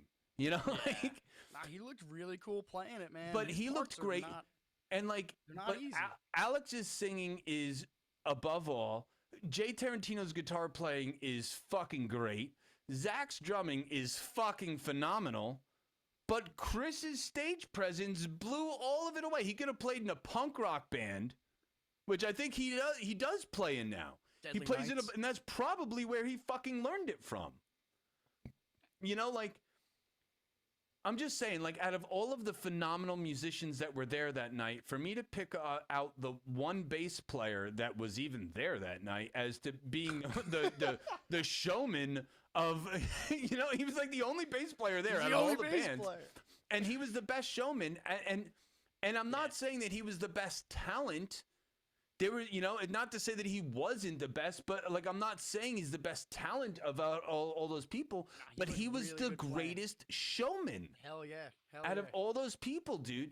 And the unfortunate thing is none of those other people want to listen to that, and like to the point where they're going to do anything about it. I could tell Julian and Zach and John and Jay and fucking Brandon and Alex. I could tell them all this thing till I'm blue in the fucking face. But that kid proved it that day. He did. Chris proved it. Chris, man, yeah, man, I like talking to him a lot, man. He's a good Twitch friend of mine. Him and I are always watching each other's feeds. He's always chiming in. I'm fucking learning. I try to learn like my slap stuff from him because he's really accomplished, man. He's a really good bass player. Yeah, he's a fucking sick bass player. Only recently have I been like, wow, his live show is fucking getting better and better. It didn't used to be. Yeah, I used to stare at him and go, man, I wish I could play that good, but I could never perform the way I perform if I was playing like that. I'd like to give you a piece of advice. Please. Since you're stuck behind a microphone, I want you to consider setting up 3 microphones at every show and switch. We do the 3 mics at every show because there's 3 vocalists. Okay, so then you guys should switch. Those volumes are on different. They're not mixed the same way as my center All mic. you have to do is teach them vocal control. Well, either that or just go Mace, to the sound Mace, guy. If Mace goes to my mic, he needs to come out here. The way he fucking yells, he'll blow my mic out. No, see, or now the sound guy. Tell the sound guy. Wait, we're relying on house sound again. And that's where I'm not trying to make excuses. I've done a lot of these things. This is why I've unfortunately okay, if my mic sounds good, I'm going to fucking either we're going to play late trying to get the other mics to sound like this mic, or I just got to deal with it. And we would try, but Mace he's getting better with vocal control. But we could never switch mics because his voice is so much louder. My voice is very quiet comparably. Oh, dude, listen, all that means is that sound guy, even if it's just you and Mace that switch. When we have our own sound guy, it'll be doable. But even still, you're asking a lot from a house guy at Dingbats. Bouncing between 3 mics would be hard for a sound guy. But what's not hard for a sound guy is to take these 2 faders and go like that, and then go like that, and then go like that. You know what I mean? Well, if we had our own sound guy, I'd be more confident that would happen. Sure. But playing in the New York City circuit again, I love these sound guys, but they're not. They don't give a shit. Maybe not every show, but if you like whoever does sound at Dingbats, that's an attainable guy. It should be. I don't even know who the fuck does sound at Dingbats anymore, but it's an obtainable guy. And you know what you can do? You can be like, hey, listen, man, grease his pocket a little bit. I got a 6-pack and a couple joints for you. Come down to our rehearsal. That's what we used to do with Sarge. And yeah, that's why we sounded good with Sarge. Dude, I used to throw him shots and bags of weed all the time. He goes to Dave's shop all the time just to hang out and wait till he closes up so they can spark.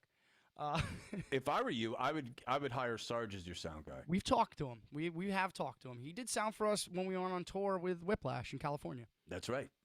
He's a great guy. He's just not as available as we'd like him to be, and we're not as busy as he'd like us to be.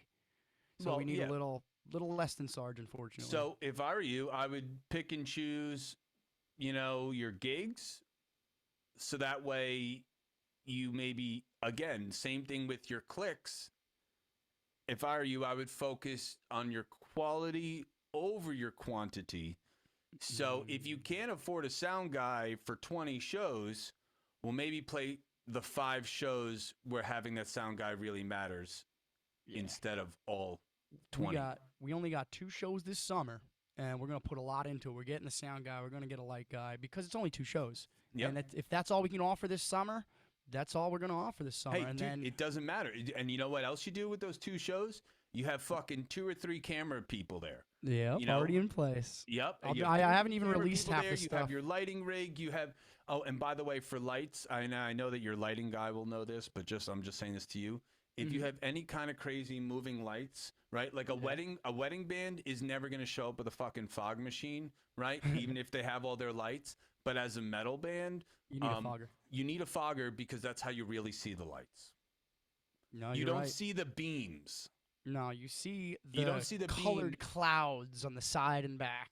Yeah, like you just, but you'll see like the flashes without the fog, and with the fog, you see the beams, and the beams is what really sells. Beams in the photo, and when anybody, even a cell phone photograph of that set looks better than most things. Yeah, dude. And nowadays too, you'd have just a couple friends with fucking iPhone 13s. I know, it's wild. I know, dude. It's so good. It's so good, and the sound quality will also be great.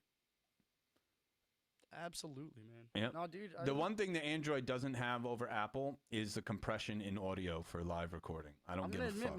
my newest Samsung phone. I got the S10. It is amazing with live recording, which is the first phone I've ever had that did it. But I never had the Max and the iPhones and stuff. Dude, I remember in Darrow, Loki was all like, "Oh, dude, I got the best fucking Galaxy." He had the Galaxy Note. He's like, "Oh, this is the best phone ever." Fucking blah blah blah blah blah. Well, I It's was got the for a best week. camera. Dude, he took one video of a set that I took a video of. I was like, "Yeah, yours sucks. Listen to mine," and it was perfect fucking audio quality. Dude, Beautiful. that motherfucker went out the next day and bought an iPhone on the Michael Graves tour. He went out the next day man. and bought a fucking iPhone. That's what you got to do sometimes, man. Yeah. You know, like it just comes down to like, yeah, phones are great. Just have the best fucking phone and you'll be able to do that. Cause like with a good phone recording nowadays, you don't even need the soundboard. You know, like we used to always Warbringer, need Warbringer at Dingbats.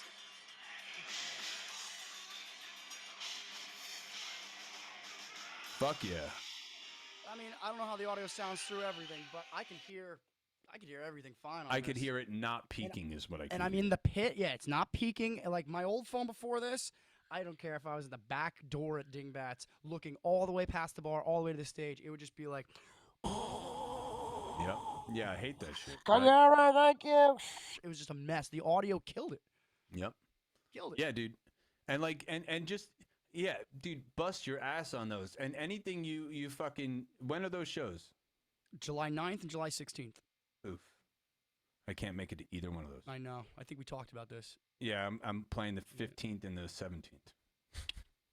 It's all good. And and I won't be in New Jersey for the 9th cuz I'll probably be flying out maybe the 13th or the 14th to New Orleans. All right. Cuz we have to buy these Pelican cases.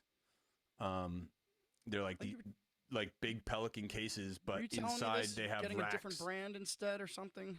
What? Were you the one telling me getting getting gun cases or something instead? Oh no, not us. No. Somebody else was telling me they're getting gun cases instead of Pelican cases because the gun Well, cases for are, guitars? yeah, they're like a Yeah. fraction of the cost. This is for rack gear. Okay. Yeah, it's for rack gear. By the way, the other thing that makes my vocals sound so good is I have the DBX 26XS. It's down here. I wanted to EQ, buy. or what is it? Compressor? It's a compressor gate. Okay. Yeah. And it makes all the difference in the world, especially with this microphone. My compression and gate I only use on my my condenser mic when I'm doing stuff on the DAW. Well, you know, I like this. This has actually been, yeah. I've been using this is a dynamic mic. You know that, right? That's not condenser. That's not phantom powered or anything. No. So, no, but yes. So here's what's up. This is a dynamic mic, but it has a really low output. Like really fucking low. Is that why a lot of people use the cloud lifters on those? So you have to use the cloud lifter, which is phantom powered. Right. Then, so I had my line, my signal chain, it's microphone into the cloud lifter, out of the cloud lifter into a PreSonus tube preamp. Ah, yeah. And then out of the PreSonus tube preamp into the DBX. So the phantom power, right? It gets a little funky when you run through things that aren't able to be phantom power. So like the DBX doesn't have phantom power. This particular one does. I think the 286S or XS does have phantom power, but I couldn't get it during the pandemic, so I had to get this one. And so it goes mic into cloud lifter into the PreSonus. In the PreSonus, that's where I get the phantom power to power the cloud lifter. Okay. All right, so the 2 pre gives that. That goes from the pre directly into my interface. My interface, I have the Audient ID44, which Oh, I've seen them. They're really good. A lot of people like those. it's basically the bigger version of this. Yeah. And it's just so that way I have 4 of these.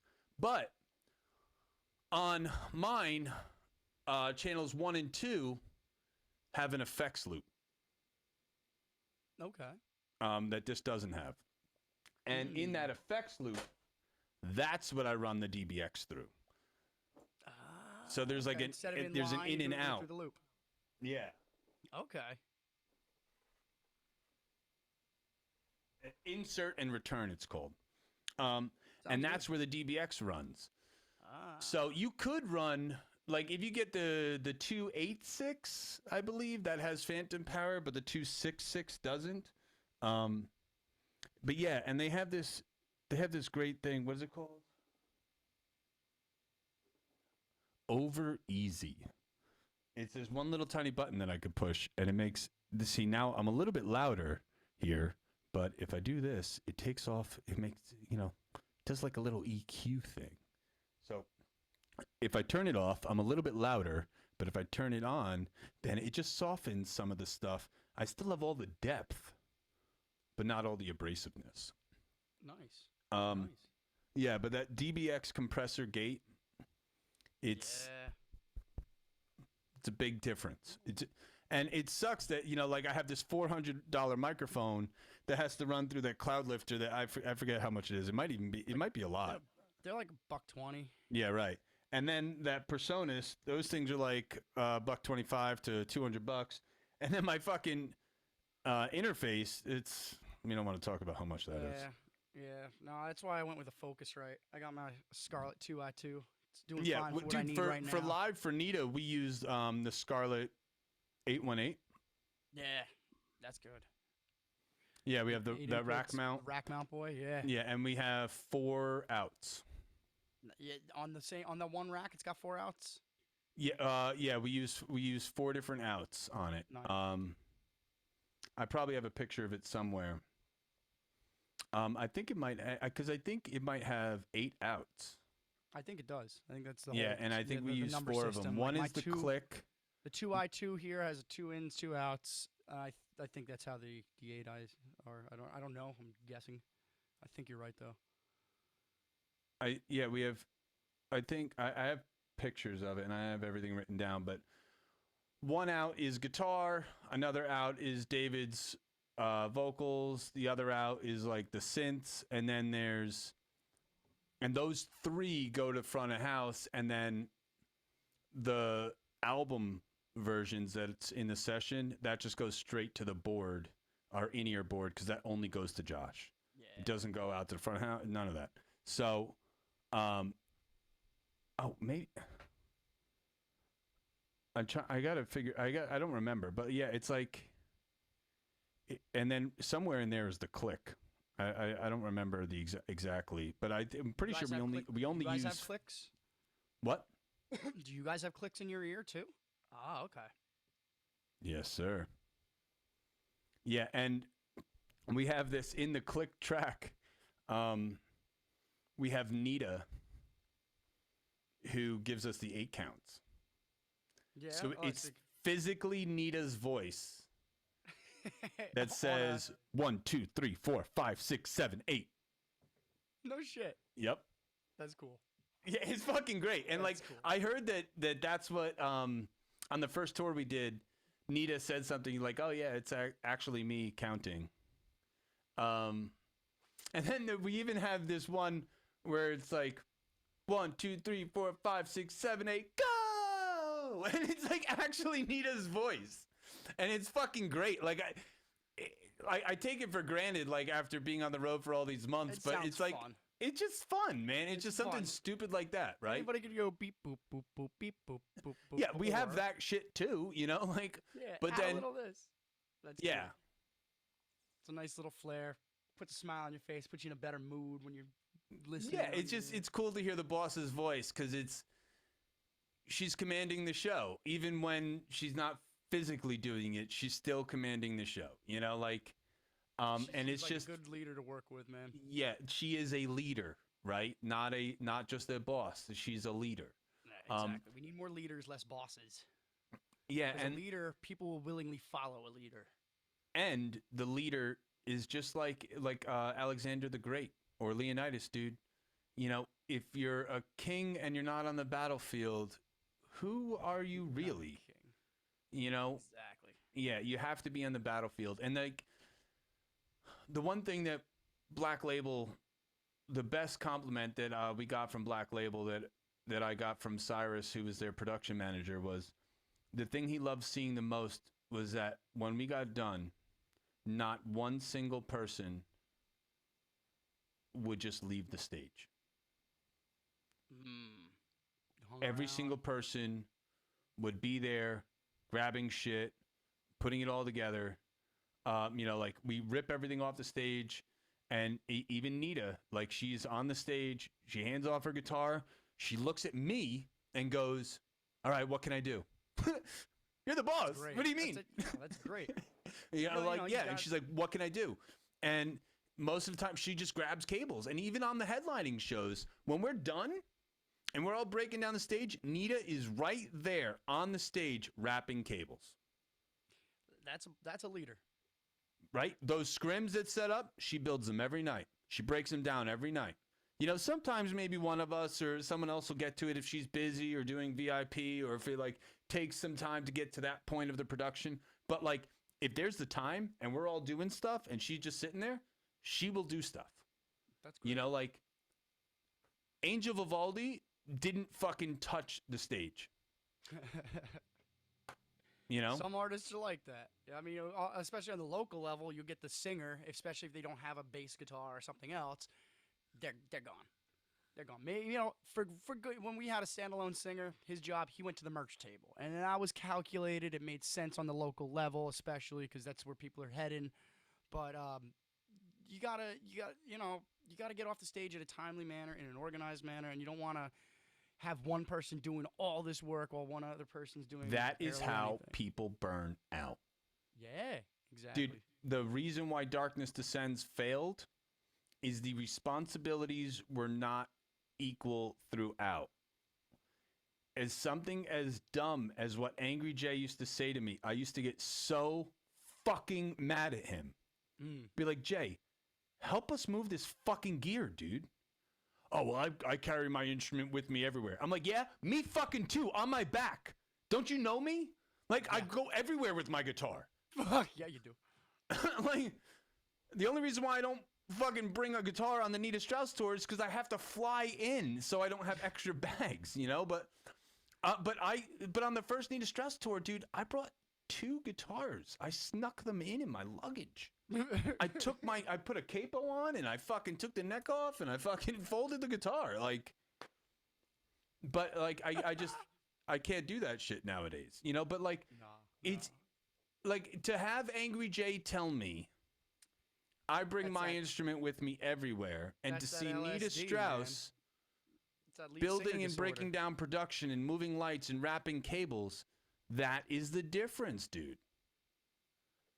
You know, you can choose to whatever you want, right? You can choose to do whatever you want. But when you do the everything, that's what pushes you forward. You know, at any point in time, I could just say, I don't know how to do that.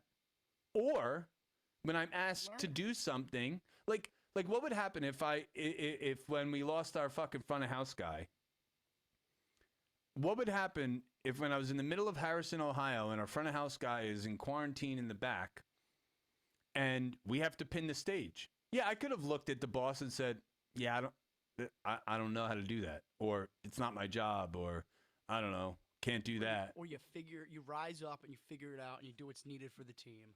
Oh man, I just heard this thing the other day. It was, you never really rise to the occasion. You just fall to where you're comfortable. And someone said that to me the other day, and I was like, holy shit. Like, yeah, because most of the time, like someone like me, like I know all kinds of shit. But I don't spend all my time up here. I do all the things that I got to do, like, and it's just that I could have very easily said, yeah, I don't know how to pin the stage, or I could just do it, like, Get it done. yeah, get it done, dude. Like, do the job, to put Show in the must go work. on. Put in the work. The show's got to go on. We played that fucking song. The show must go on. Show must go on, man. And we played that song, and Nita would introduce that song when we were missing half of our fucking crew and half of our band. That's like, the attitude to the take. show must go on. And it did. And it shall. Yeah, man. So, hey, I got to go make myself some lunch. Yo, I was just saying the same thing, man. My stomach's starting to fucking yell at me. Actually, some dinner, I guess. Yeah, now I look at the time. It's dinner. It's all good, dude. I've had a good time chatting with you, man. I definitely have a lot of things I took away from this. I'm going to be reaching out to Joe. Reach out to Joe. I'll send you his phone number, man, and at least just have a conversation with him. Yeah, just to have a connection to somebody who's fucking further along than I, knows a little more than I'd love that. Yeah, dude. And dude, just understand that I'm gonna be paying him to push my business. Yeah, no, I like, that. And so I'm not telling you to do something that I don't think is a good idea. You know, if you were pushing things that you didn't believe in, I'd have a problem with you. You don't do that. Yeah, if you don't believe in it, you're not gonna promote it, talk about it, even humor it. Yeah. So I appreciate that, man. I fucking had a great time chatting with you, man. Yeah, and thanks for helping me get the Zoom going. This is cool. I can fucking keep this set up. It's nice. I want to do some stuff like this a little bit more regularly, where we just kind of talk and bullshit about stuff. I'd really like to have some form of podcast. I had someone who was willing to, or who I was doing this with a while ago, that chick Holly from Zepparella. But shit just, I don't know, she just got like super busy and we like just stopped it. But we should do this a little bit more often, man. Like, I would like to do a podcast style thing. I'd love to. Yeah, I'd love to. I was a part of, me and Steve Toth and a couple other guys. We tried one. We weren't on the whole Zoom thing, so we'd have to travel to each other's house. It just became too much bullshit, and I didn't want to do it alone. And none of the other guys wanted to rise up to the thing. And dude, Holly had a problem because her quality of stuff like wasn't as good as mine. So I think that like we did this one podcast where I guess her microphone was really low and mine was really high, so she had to get in there and fucking raise herself up and do all this editing, and it like burned her out. Well, that'll do that. You want to try to remove those kinks before you start going live. Yeah, kind of like we did. Yeah, took us a little while. Yeah, a couple two-tree updates of Zoom, and I also took my laptop and my phone off my internet connection. Yeah, by the way, I did that too. I did that with my phone too. Yeah, drop off the Wi-Fi. But hey, yeah, let's try and do this like semi-regularly, man. Like, even if it's just like some bullshitting like this, I think it's really good because people need to hear all of this stuff. They do, man. And I don't care if people want to get mad at me for it, but people need to hear this shit. Like, I can see some people taking hard truths in a negative way, but a hard truth really should only be taken positively. Dude, when I made my album, and I'll close off with this. When I made my album, all right, and I released it through TuneCore, and TuneCore has this option where you can, what is it called? Where you can have people review your album or review your songs. Oh, yeah. And dude, let me tell you, if you ever want to fucking pay to have people basically fucking tell you you suck, I suggest you do that. Because I had hundreds of people fucking hate my shit. Ooh. Hundreds. But I could tell that those people, it's like getting the wrong clicks. I could tell in reading a lot of those reviews that they were like hip-hop people listening to a punk song. Yeah. So target it right. Right. And so know your audience. But even still, it was good insight because I could have sat there and like fucking committed suicide after reading that shit, or I could pick apart that stuff and Yeah. pull the constructive pieces out of it, and all of that shit that was worthless, smacked it away. Fuck it. I don't give a fuck. Dude, I've had so many haters. I could give a shit. If you don't But got hate, you're doing something wrong. yeah, but even in the hate, right? There's constructive things that you can utilize to build and to grow. So, yeah, we'll text and we'll stay in touch, and like I said, let's do Let's this. do this again in a week or so. Yeah, I want you to brainstorm, like brainstorm of a name or something, or some ideas or some subjects, or if you're like at work and you're like, oh man, maybe we should talk about this. Send me a text or write a note and like let's reconvene and we could just do that shit, man. Yeah, I'd like that, man. Yeah, that'd be great. Let's do it. Fuck yeah. All right, I love you, Will. I'll see you soon. Love you too, Dean. Take care, man. Peace.